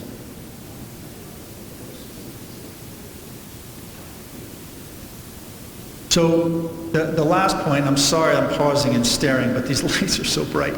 So I apologize for that, but I'm trying to read my last slide, which is physician capacity management. Now, what is physician capacity management? You know, as we mentioned earlier in the discussion, there's a shortage of physicians. And there's another analogy or an analog of a situation that when there's a shortage of a very vital asset, how it's managed. And that's in a power grid. So in a power grid, if you generate electricity in one part of the area and you have now excess electricity, there are no batteries that can store that electricity at the level of a power grid. So what they do is all of the power companies work together to move power to where the demand is needed and to make sure that if excess power exists, that it doesn't just evaporate, but that excess power goes to another area that needs that energy. That's inefficient. That's power management, and that's extremely efficient. Within the United States, $3 trillion healthcare system, 75% of the cost of healthcare is labor. 85% of the labor is specialty care, a very scarce, vital resource.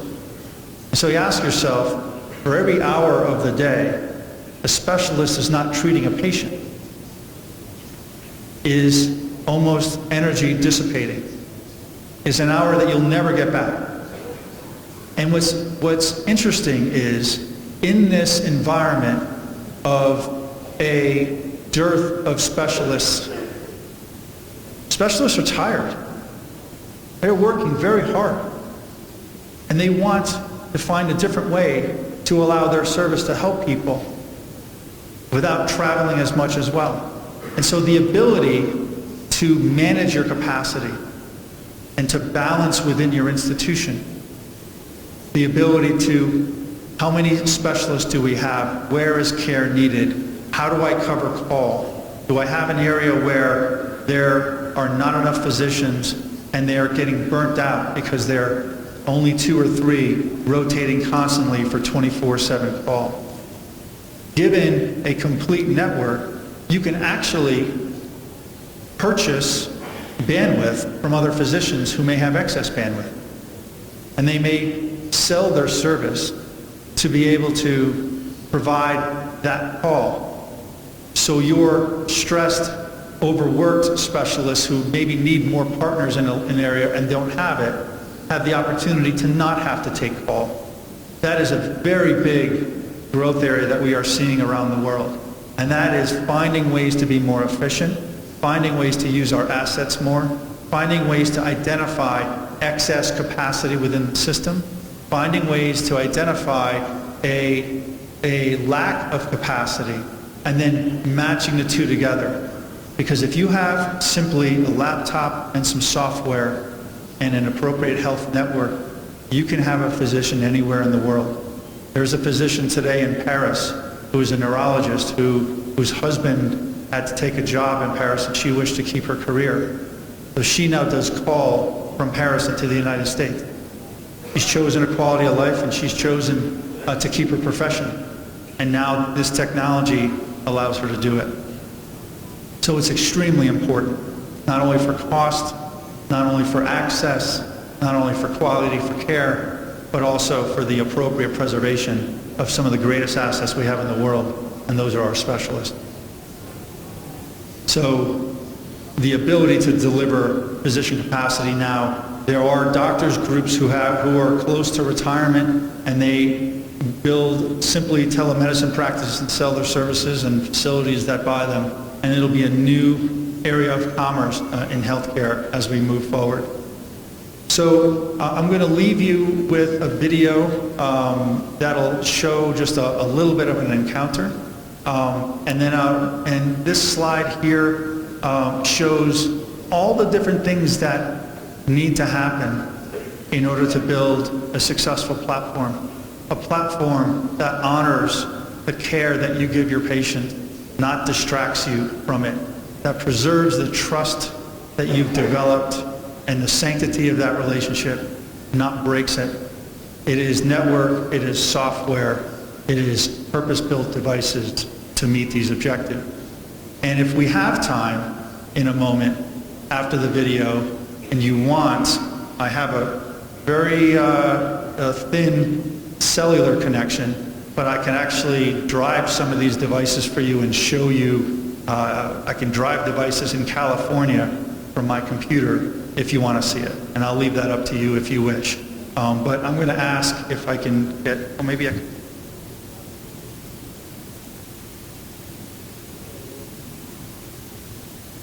We have some volume? That's bad. So we don't have audio, but I'm unfortunately going to have to narrate. But this is a typical situation where a neurologist would be called in for a patient who has a stroke. And a protocol and the data sits within the laptop, and they are now communicating. And the physician has the ability, with the optics on the device, to actually zoom in and see the pupils of the patient. They can see the devices that the nurses place inside the patient, whether it's an otoscope, whether it's an ultrasound machine, and all captured within a secure medical environment. The device, as you see that rotation, there's a certain integrity of having a doctor look a patient right in the eye and not just a face on a TV screen. And this device has the ability to interact and to be able to communicate at a very high level. It has studio quality audio, so the doctor at their desk can understand if someone's asking a question from the right or from the left. So with that, I thank you so much for your attention, and if you wish me to do a demo, I'd be very happy to, so thank you.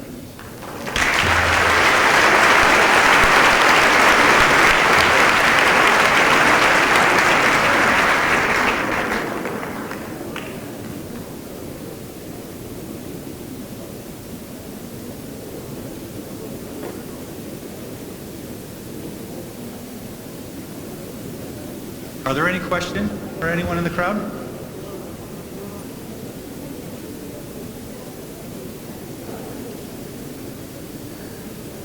No questions. I'll wait for questions first.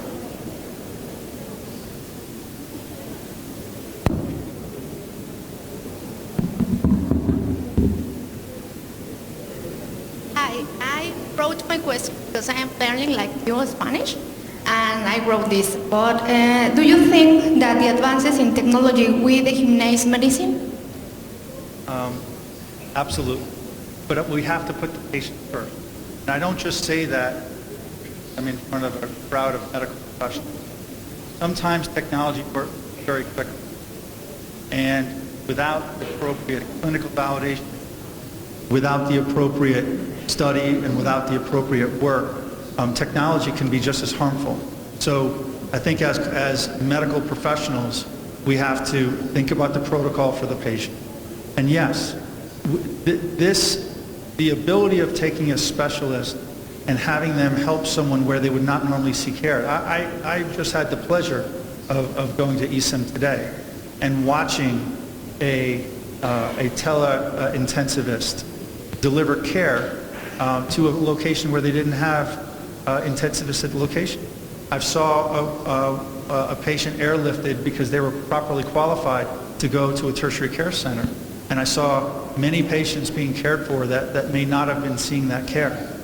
So not only do I think technology is going to improve medicine, I think it's going to reduce cost as well. In order to deliver the care that they deliver today, it would take 5 intensivists at all 10 of those facilities. And there are 5 beautiful intensivists today doing it for all. So yes, I think technology is going to improve healthcare. And I think governments have gotten to a point where they've maximized the amount that they can spend for healthcare. The population's rising, costs are rising. We have to get smarter in healthcare, and we have to find ways to do it. And I'm a firm believer that technology is the way to make that happen. And thank you so much for your question. Hello, De Vivo. Hi. Gilberto Vázquez from State of Mexico. I'm very glad to see you again. Well, I am really touched about the result of the result in Mexico about using robotics in ICUs, because I'm very happy and proud, because that was my project in 2007. If You should be remember. very proud. Yeah. We used it. You've improved mortality in that area Yes, by 30%. That's There's fantastic. many people's lives that could be attributed to your project. Exactly, and then I'm feeling very happy, because a project that we designed and we touched and we landed with robots and using robots to ICU and decrease mortality rate is really a special feeling that I would like to share. In fact, despite that I was not the one who followed the continuation with the program, at least the idea and the project, and this project is saving lives, is really another thing, you know. I would like to share this moment to all the people that these kind of ideas, crazy ideas, in one moment save lives. And well, my life running about this telemedicine is not ended. I have been proved other kinds of robots, simple robots, like the iPad 1 with a very simple motor wheels. The other one, a small robot, but the only one who has the complete idea of telemedicine and all devices to attend a patient at the distance is really the InTouch 1. The RP7 was very good robot comparing with another kinds of robot that I tested, because this has a very nice mobility, independent mobility in fact, and we can use the telecommunication in real time. Despite this mobility, I guess the best thing about the InTouch is the platform.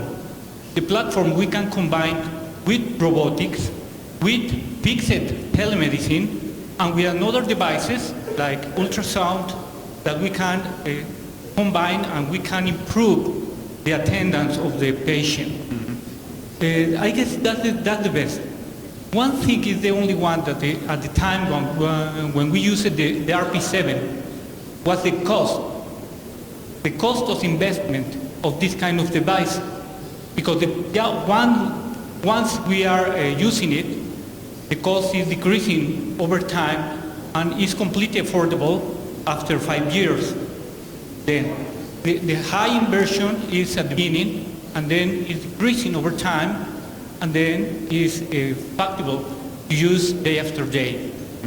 I don't know now how is the cost of this kind of technology, but in fact it's the best technology till now that I have used it for telemedicine and attendance of patients, and it's even better than the fixed telemedicine.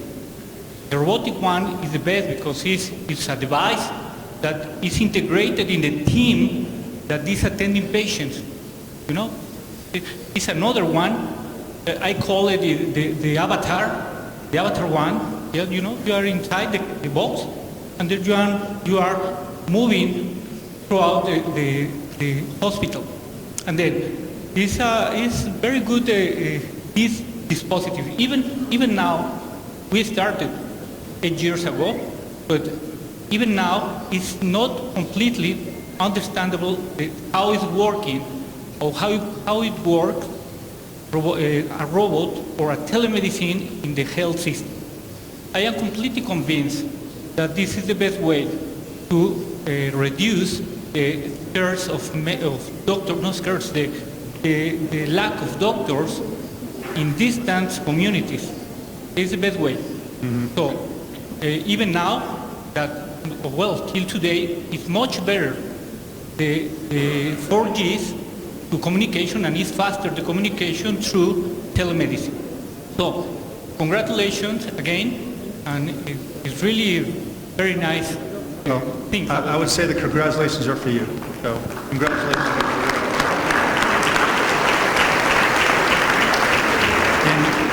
And just to answer your question, the cost of care, of improving that mortality, or the cost of not having to hire 45 intensivists in rural areas is far outstripping the cost of a device. But we're very sensitive to cost. And that's why we are taking our software off of the robotic devices and placing them on a lot of other types of lower cost devices for less consequential indication. So there is a tremendous opportunity to build a complete network. And I very much appreciate your comment. So, and thank you so much. Is that it? All right. Thank you for your attention. Thank you.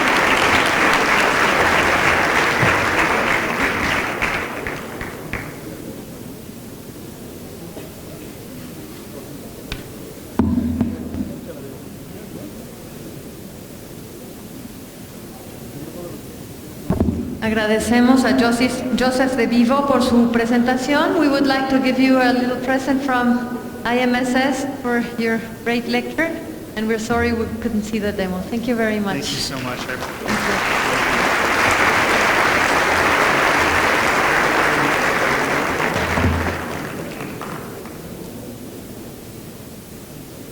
Como penúltima sesión del día de hoy, tendremos a Andy D., Senior Global Industry Director, Healthcare and Life Sciences de Tableau Software.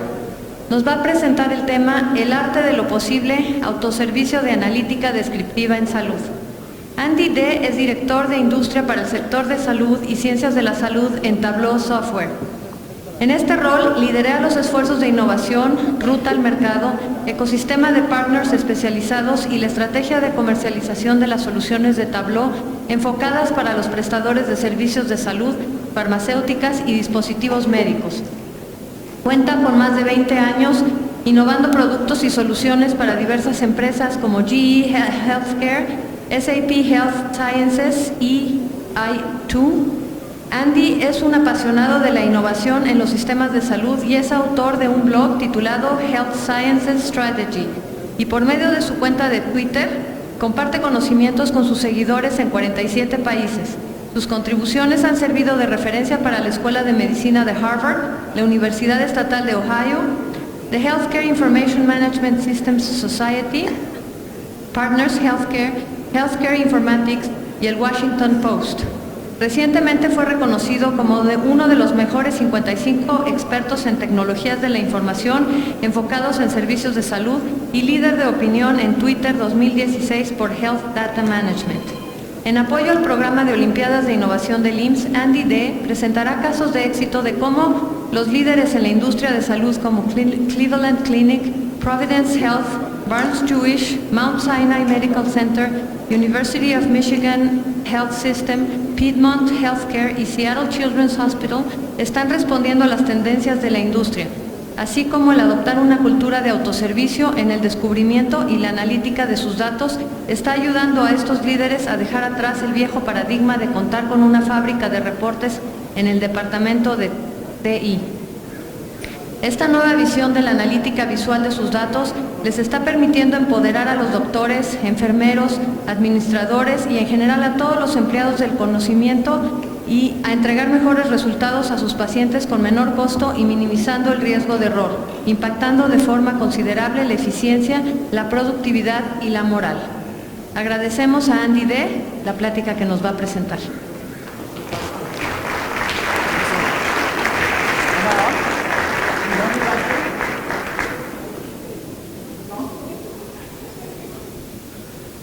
Can you hear me? Awesome. So buenas tardes a todos. Unfortunately, that is the limit of my Spanish. I speak 5 languages, 5 lango, but Spanish is my 6th language. So thank you very much to IMSS and to Dr. Arriaga for providing us with this opportunity. So the title of my presentation in 3 words in Spanish is Rápido Analytics Innovación. Hopefully that gets your interest. and we'll show you how we do that. So I lead the healthcare and life sciences business at Tableau. We are very honored to be a partner with HIMSS, and I write a blog called healthsciencestrategy.com, where I write about the latest advances in precision medicine and population health management, which hopefully is of interest to you. My Twitter handle is @healthstrategy, and my website is andyday.com. So quick look at what we're going to talk about today. We're going to look at how is analytics changing in a healthcare context, why there is a paradigm shift happening, and this notion of self-service data discovery and visual analytics is becoming very important. We'll display the examples. We'll talk about the impact with multiple use cases from industry leaders in healthcare in the United States. And for each of them, we'll talk about how leaders like Dr. Rascon and Enrique Diaz are already putting them to use at IMSS, and how some of these other use cases are going to be relevant to you from a value and impact perspective. So with that started, quick show of hands. How many of you actually look at analytics data and analyze analytics data as part of your work? Show of hands. Okay, that's quite a bit, obviously. How many of you have heard of Tableau? Show of hands. Okay, that's awesome. So with that started, let's look at the origins of Tableau. Tableau was actually born as a PhD thesis in Stanford University, which then became a patent called Visual Query Language, or VizQL, and that became release 1 of the product. So we like to think of Tableau as the Google of data. What is interesting about the origins of Tableau is the professor who guided the PhD thesis, Dr. Pat Hanrahan, was already a winner of 4 Oscar awards. He had worked with Steve Jobs. He was actually an Oscar Award winner for Toy Story, and he brought that technology, brought his learning, his wisdom to bear to create, this visual analytics software that we call Tableau. So our mission statement, right from inception, is to help people see and understand their data, and that stays true to this day. And as you can imagine, it's very relevant in a healthcare context.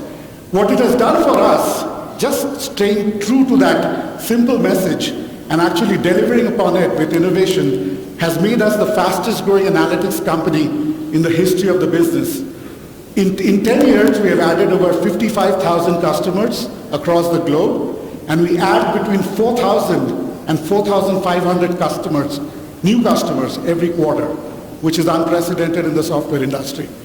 So quick look at what are the implications in terms of all of the innovation driven by Obamacare and the Affordable Care Act in a healthcare context, a lot of which is relevant for Mexico today based on my conversations yesterday. So the big change that is happening is this transition from fee-for-service to value-based payments. Doctors are now responsible not only for treating a patient and the patient leaving the hospital, but also now accountable for the health of the patient beyond discharge. Huge change. Now that is made challenging. How do you manage that? It's made very challenging because healthcare has very, very diverse healthcare IT systems. HIMSS Analytics lists over 100 different healthcare IT systems. So making all of that work together with interoperable, standards is a huge challenge. So as a consequence of that, I spend a lot of my time talking with C-level folks of leading healthcare systems in the US, and a big challenge is that physicians, clinicians, and nurses do not have the data they need at the point of care to make the decisions they need, right? Which is a challenge. So what does it imply? What is needed? Coordination of care across the healthcare system with data security. This is a huge challenge, right? As you all know, security is the foremost issue that is keeping CIOs across the world awake at night today. We believe Tableau as an analytics platform actually helps bridge this healthcare data divide that we just spoke about. In fact, one of the metaphors we like to use for Tableau is the Switzerland of analytics, and hopefully, Dr. Rasconi, you're discovering that with your work as well. And so, true to our mission statement, we believe that physicians, clinicians, and nurses need to see and understand their data pertaining to the patient, pertaining to healthcare, at the point of care, to be able to make life-impacting decisions. And that is what drives us. So what keeps CIOs awake at night in the United States and hopefully relevant for Mexico as well is how do we deliver high quality of care not only for superior patient but population health outcomes. And I know IMSS is dealing with this in a big way and hopefully we'll look at it, right? We have this new model, this new business model called the Accountable Care Organization, which as I said is responsible for the quality of life and care beyond the discharge, right? And being able to manage that well and maximize reimbursements is a challenge. And last but not the least, I've had the advantage of working across 7 industries, including life sciences and healthcare. So healthcare has been a little bit of a laggard in terms of analytics adoption, but there is realization today that to improve quality of care, to improve patient wait times, to improve metrics, to improve epidemiology and share it, you need to be able to monitor, measure, analyze, and improve the qualities and metrics with techniques like Lean Six Sigma, which the previous speaker just spoke about, to be able to drive operational excellence in terms of safety, quality, cost, and compliance. So with that said, that's the context, right? Let's talk about how is healthcare analytics changing today. So in terms of Tableau products, I won't talk too much about it. Fundamentally, 2 products for healthcare. Tableau Desktop, which is being used at IMSS already.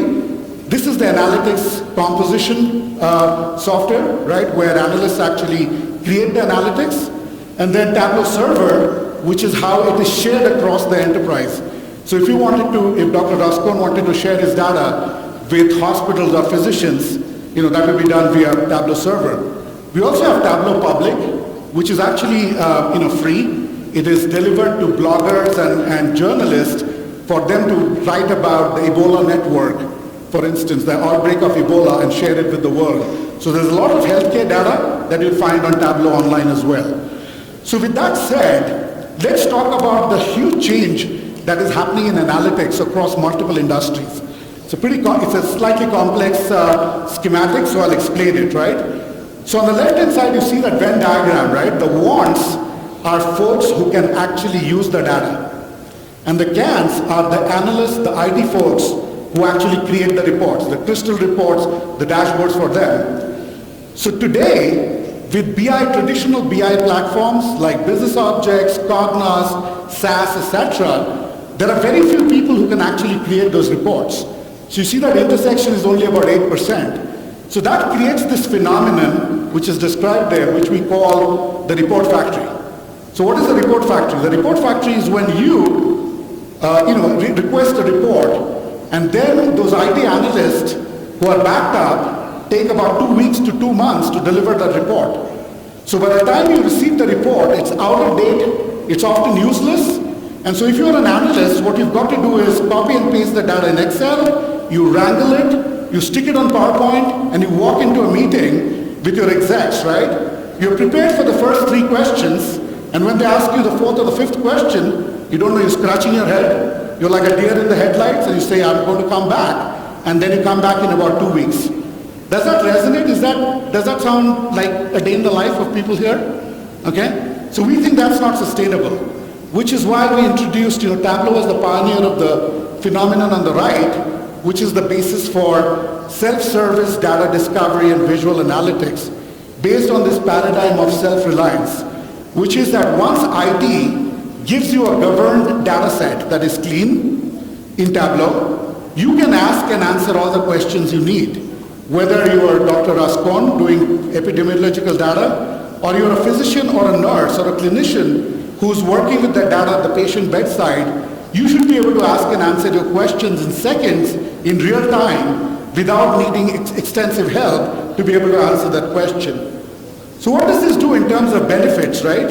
So on the y-axis is return on your investment in BI and analytics. Okay? What is that? Oh, okay, yeah. So on the y-axis is return on BI investment. On average, a medium to large healthcare system in the US has invested between $15 to $30 million in legacy BI, right?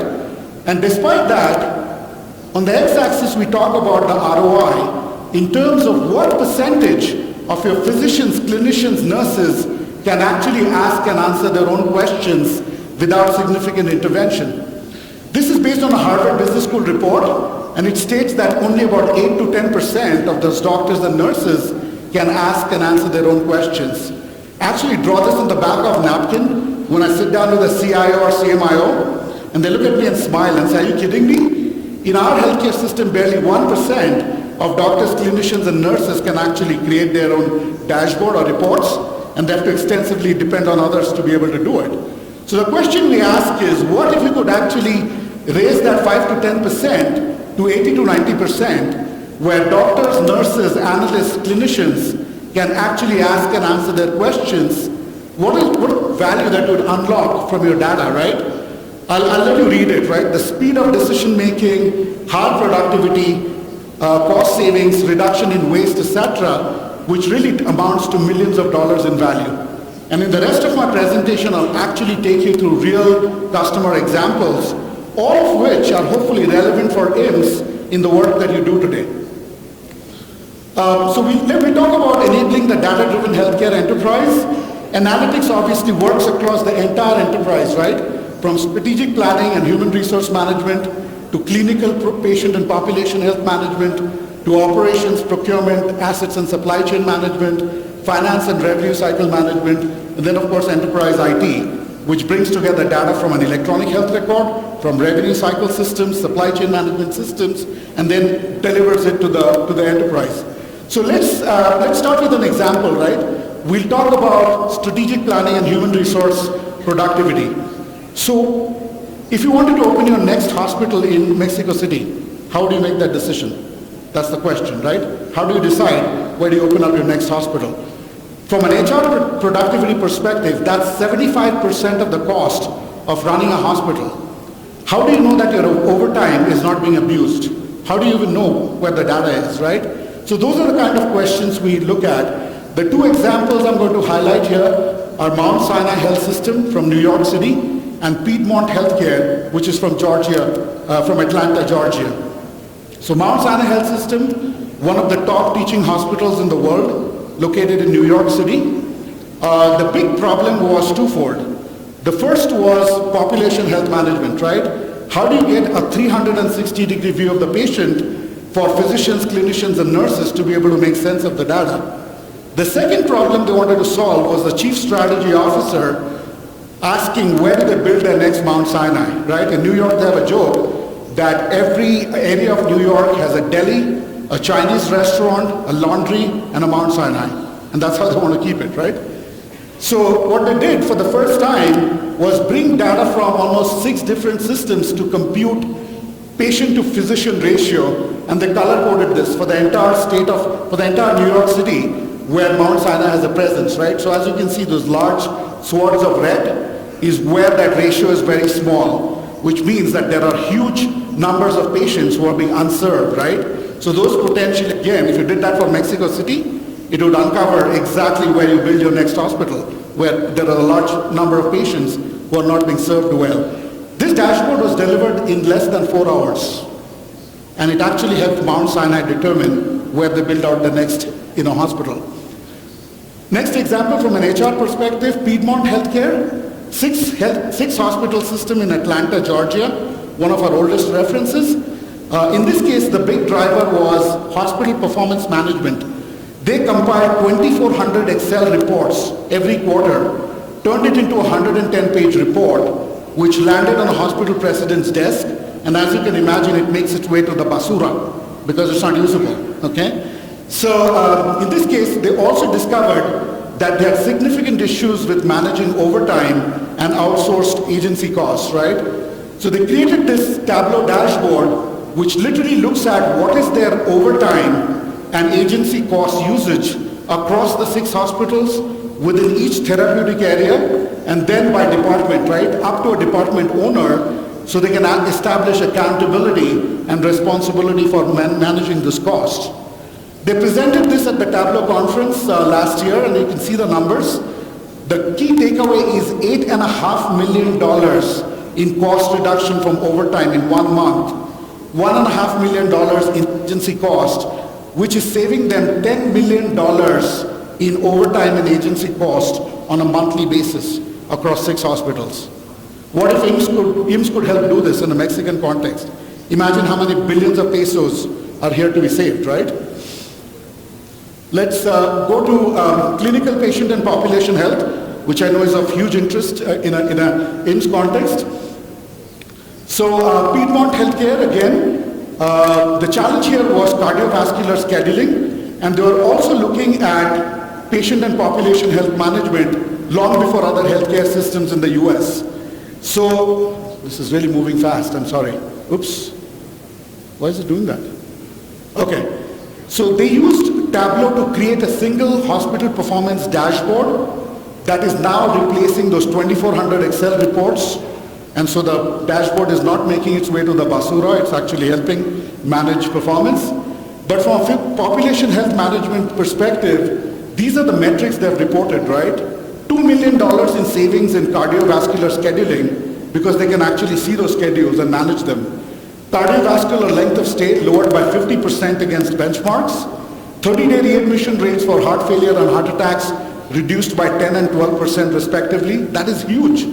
That's literally billions of dollars in savings if you look at an entire country. 7% improvement in patient satisfaction scores and 23% improvement in IT analyst efficiency, delivering $650,000 in savings in 1 year. How significant is that, right? So this is the dashboard that replaced the 2,400 Excel reports and the 110-page report. And Mark Jackson actually led that effort and is now a senior director of business intelligence. Cleveland Clinic hopefully needs no introduction. Facility in the world in a row, right? In this case, the driver was population health management.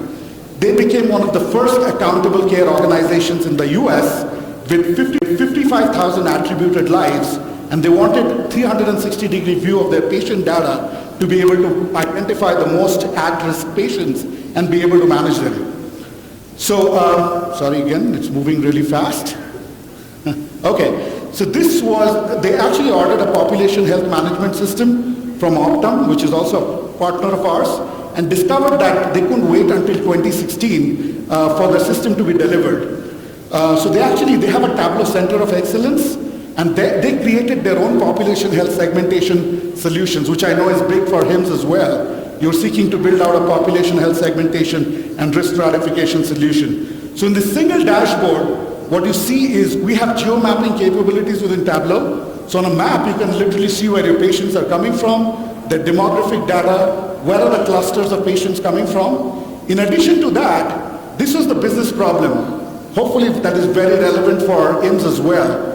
55,000 patients, Cleveland Clinic wanted to identify the 1,000 most at-risk patients, right, who are multi-morbid, who are high risk of admissions, and then turn them over to care coordination. All these nurses who could call them after they were discharged, ensure that they were compliant with drugs and everything, and monitor them, right? So this is a dashboard, the patient risk selector dashboard that they built out, shows exactly where those patients are coming from. They built out multiple filters based on the disease areas. This is a risk score that they attributed to the patients. And then using these various filters, they literally filtered out patients by various diseases.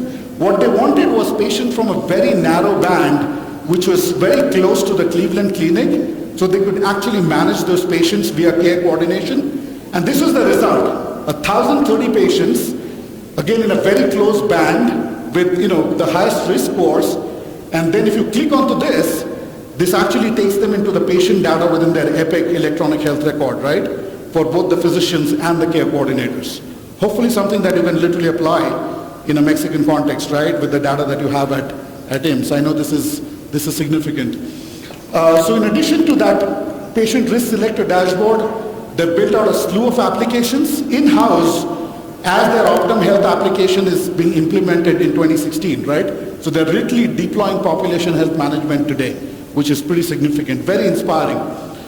Significant area of value, operations, asset and supply chain management. I think this would be applicable for every hospital in Mexico and for IMSS as well. So in this case, this is about looking at how much of inventory are you carrying, right? Strategic sourcing of vendors. Why do you have too many vendors? inventory management. So the two use cases I'll talk about here are Seattle Children, one of the foremost children's care facilities in the US, and Barnes-Jewish, which is one of the largest healthcare systems in the Midwest. So let's talk about Seattle Children first. So Seattle Children is one of our oldest customers because we are headquartered in Seattle, and they are as well. So they had a huge strategic initiative. They recognized that they're carrying way too much of excess inventory. They're carrying expired inventory, which obviously impacts quality of care. And how do you manage and get visibility to that, right? With the intent of delivering the right supply, the right drug, the right device to the right patient at the right time. So they actually applied the lean production system, which Dr. Soni talked about, in an inventory management context. And then, I'm sorry, this is really fast. Oops. So this is a PAR valuation dashboard, which looks at all of their inventory usage and actually stratifies that inventory depending on how much is being used. And clearly all of the expired inventory and the drugs and devices and the latex gloves that aren't moving literally shows up here down to an SKU level. They can actually monitor this on a weekly basis. These are some of the metrics that they've reported. One of the challenges they had with the earlier system is that their doctors, clinicians, and nurses were spending a lot of time actually managing the orders and the inventory, which is unacceptable, right? So after deploying the system, their biggest advantage that they reported was 40,000 clinical hours saved for their doctors and nurses. Care providers now have what they need, with fill rates exceeding 98%. So patients are not missing any of the drugs and devices they need. The procurement cost, off-contract cost, and inventory carrying cost were lowered by $10 million in 1 year. $10 million, okay? This is big. I know this is important for you in Mexico City. Zero excess, obsolete, or expired supplies. How important is that in a hospital context? And despite this was the efficiency they gained. The number of supplies, the number of stock-keeping units which were being managed was actually increased by 200%. From 2,000 to 6,000 with all of these efficiencies, just from the visibility they got from the analytics, right? So again, something that is very relevant to you that you can literally apply in 2017. Barnes-Jewish Hospital, this is our biggest supply chain story. One of the largest healthcare systems in the Midwest wanted to embrace population health management in keeping with the regulation, but they discovered that before they do that, they have way too much of waste in terms of the supply chain, right? So they wanted to get visibility to that. The executive management gave them a target to reduce $200 million in 4 years. $200 million, not a joke, right? So what they did is their supply chain management was Lawson. They were using Epic as their electronic health record, and they're using Omnicell inventory within the hospital to actually manage orders. They use Tableau. Tableau, as you know, I don't know if you may or may not know, has 50 different connectors already built into the analytics platform. They used it to integrate all of these platforms and then actually looked at visibility down to an SKU level, right? So not only did they exceed their exec mandates, they became the second healthcare provider in the United States to be recognized with the Gartner Supply Chain Innovator Award in 2015. And I'll show you exactly why. Oops, again, this is moving fast. So this is an example. If you did this in any hospital in Mexico City, I'm sure you'll see this. They're looking at, endotracheal tubes. They have strategic sourcing agreements with 3 vendors.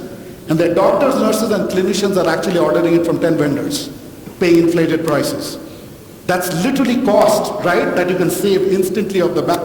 As you can see, that is across the board, right? So with this, they're saving so much of money, they now actually set targets, right, on how much they can save from a supply chain perspective. This is the actual dashboard from 2015. The target at the end of the year is $65 million. $65 million in savings in 1 year. This is when they presented in October of 2015. The number up there is $55 million. They've already attained 55 of the $65 million. And how valuable is this? Because every 1% reduction in supply chain actually helps you hire more caregivers, more nurses, more technicians, more clinicians, which is literally what you need to run the healthcare system. So this is the crux of the presentation. In 3.5 years, based on this visibility, they saved $212 million in supply chain savings, which was in excess of what their execs had set for them. This presentation was so impactful that Health Data Management actually published it as an article, right, the very same morning. I provided you with a link to that article if you want to go take a look. So this is savings here and now. You could deploy this in every hospital in Mexico City in 2017, 2018. There are billions of pesos waiting to be saved in a supply chain context. Finance and revenue cycle management, again, as you know, there's this big transition happening from ICD-9 to ICD-10. So planning, budgeting, forecasting, accounts receivable, etc. But here again is the power of our analytics platform. How many doctors, nurses, and clinicians do you know who can actually use a BI and analytics platform? Most of them can't because they can't write SQL code, they're afraid of pivot tables, etc., right? With Tableau, as those of you who've used it know, it's drag and drop, no code needed, right? So this is an example, this is again from Mount Sinai. A cardiovascular emergency physician, who obviously could not code, got himself a license of Tableau and worked with the denials management data from the Chief Financial Officer's office and worked with this data after hours, after putting in an entire day of work as a cardiovascular emergency surgeon, identified $125 million in suboptimal revenue leakage within 6 weeks. $125 million, which even the CFO's office had not seen. So this is now a solution which is in place in Mount Sinai and is anticipated to save them $600 million in 3 years. Based on their risk. None of these numbers are our numbers. These are all numbers reported by the customers. I've only compiled them up here. Let's go to University of Michigan Health System, which is the largest healthcare system in Michigan. Epic, shop. They run Epic as their EHR, Epic billing system. Again, in this case, the challenge is all of this process was completely manual, right? So it created huge data collection fatigue. There are analysts who are acting as human data integrators. They're literally collecting data, cleaning it with Excel spreadsheets, wrangling the data, right, which was completely non-value added, and it was creating a lot of churn. So again, they adopted Tableau for multiple use cases.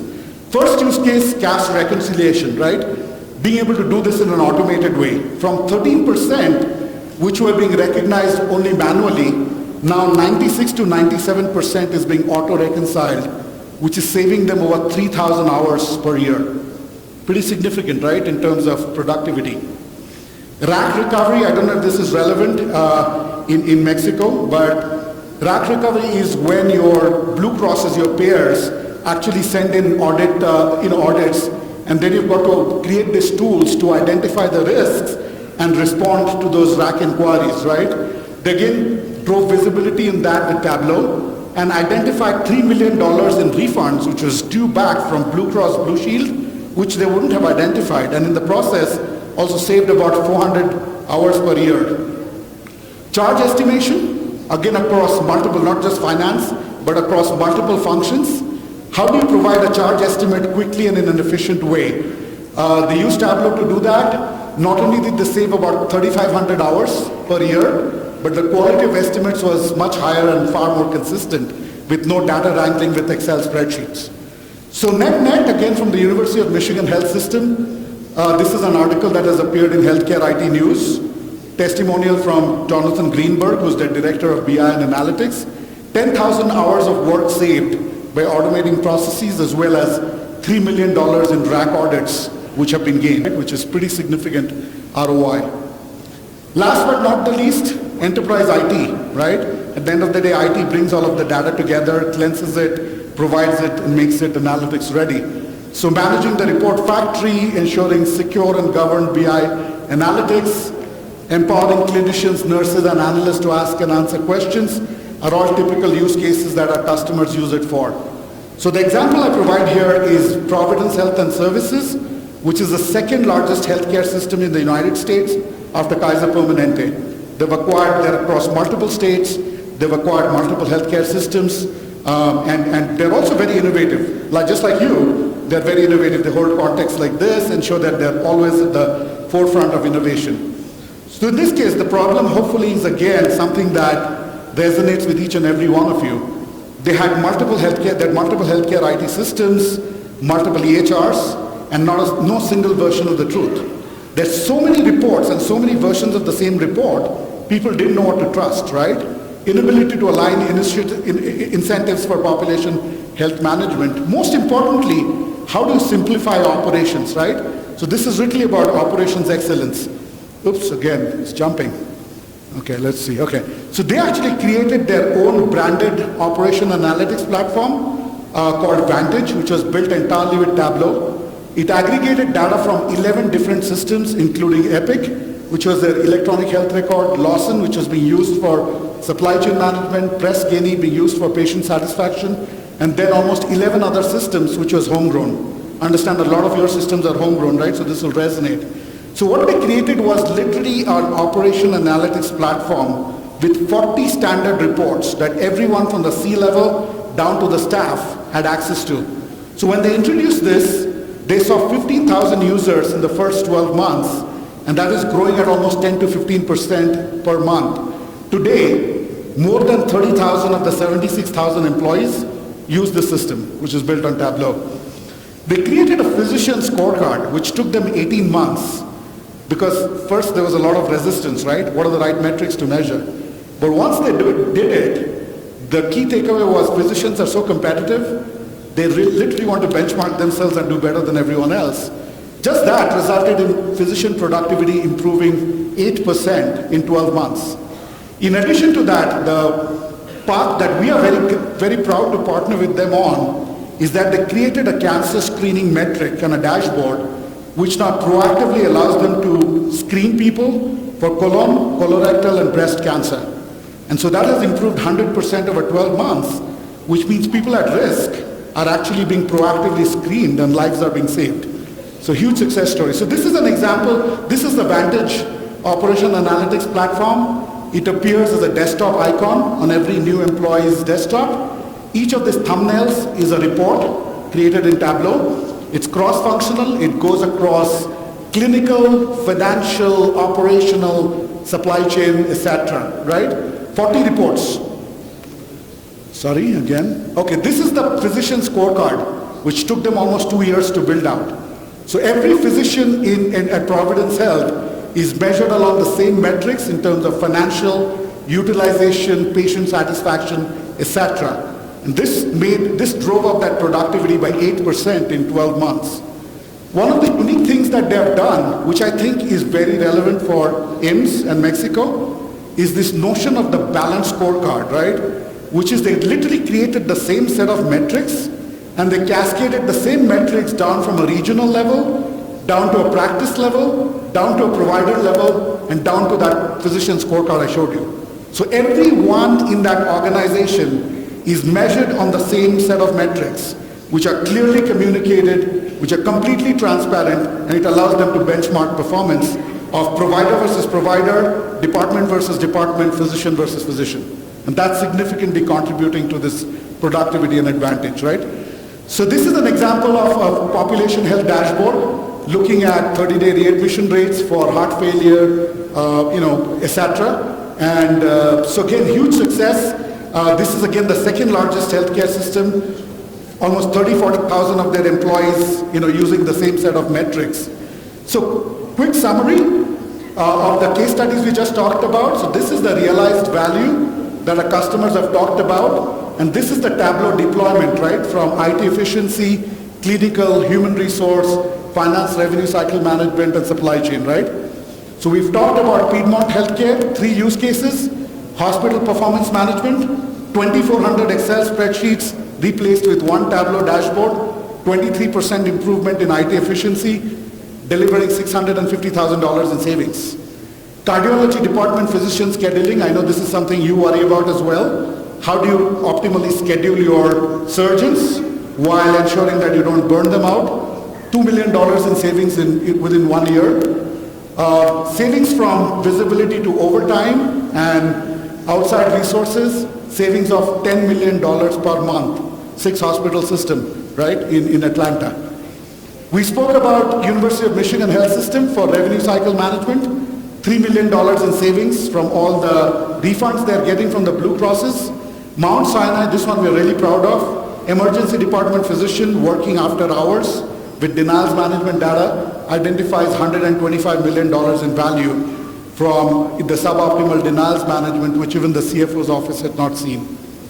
And then, of course, from a supply chain management perspective, we spoke about Seattle Children, $10 million in inventory and supply chain savings, and then Barnes Jewish, spend analytics, identifying strategic sourcing, saving $212 million in savings. So this is not fiction, this is real numbers from real customers. This is what IMS can make happen in 2017, 2018. This is attainable. This value is exactly what you can, attain. There's another story to think about here. Each of these boxes is not just a story of organizational success. It's not just a story of organization doing amazing things and seeing value with data. It's also the story of personal success. Every one of these boxes is the story of a leader, of a BI and analytics leader, of an IT leader who took the risk, went with something new, showed the value, and each of these people who led these initiatives have been promoted at least twice over. So not only has it impacted the organization, it has impacted the careers of all those leaders who have literally deployed analytics and data to deliver actionable insights and see value. So why are these customers, why have they adopted Tableau? There are multiple BI vendors, right? There's SAS, Cognos, Business Objects, Click, etc. This is, again, from their mouth, right? The first is ease of use. Tableau is, you can literally download a full-fledged copy of Tableau Desktop at the end of this presentation. It's a 14-day free trial copy. You can use it, pull data from Excel, look at how easy it is to use, and see the value for yourself before you invest a single dollar in the product.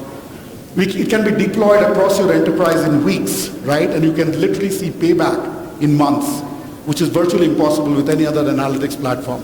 So this is again from Mount Sinai.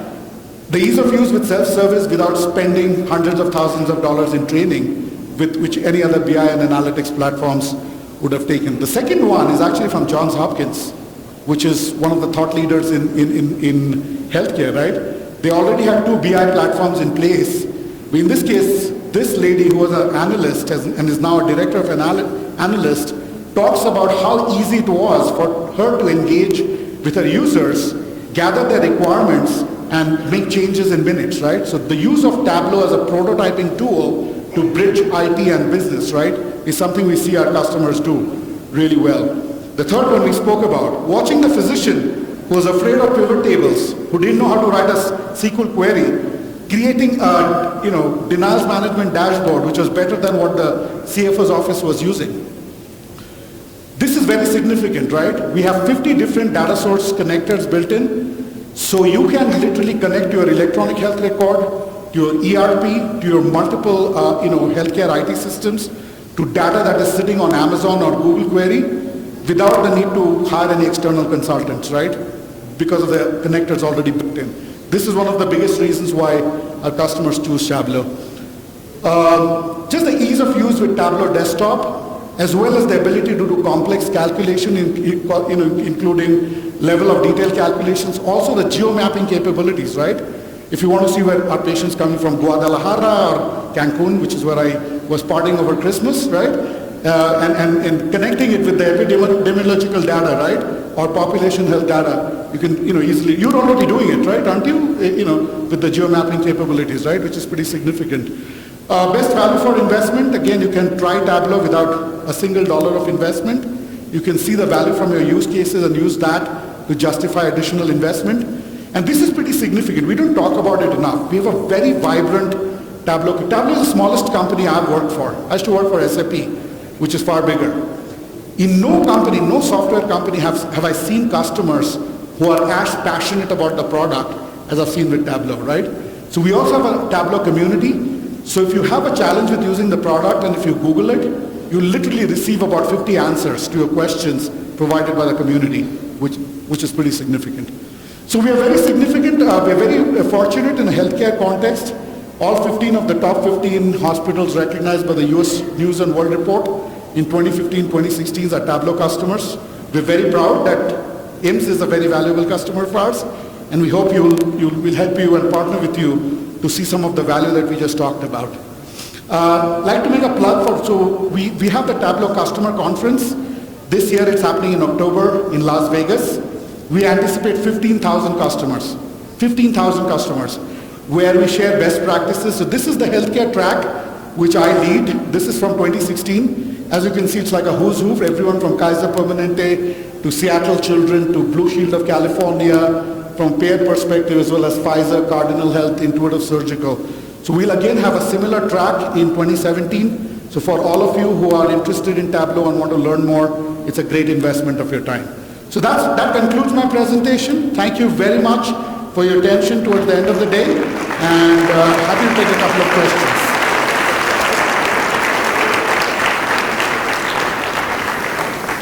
Any questions?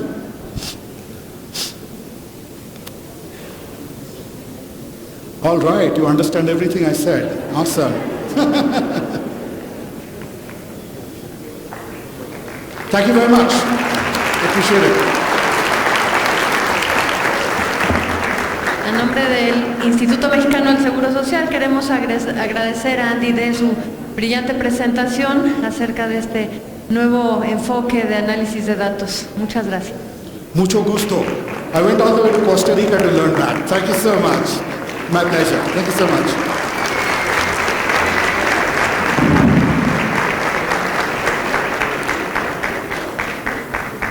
Y a nombre de los organizadores de este evento y del siguiente ponente damos una disculpa debido a que tuvo problemas con su vuelo, no pudo llegar a México. Entonces el día de hoy damos por terminadas las actividades y los esperamos mañana a las 9 de la mañana para la plática de Miróbulos.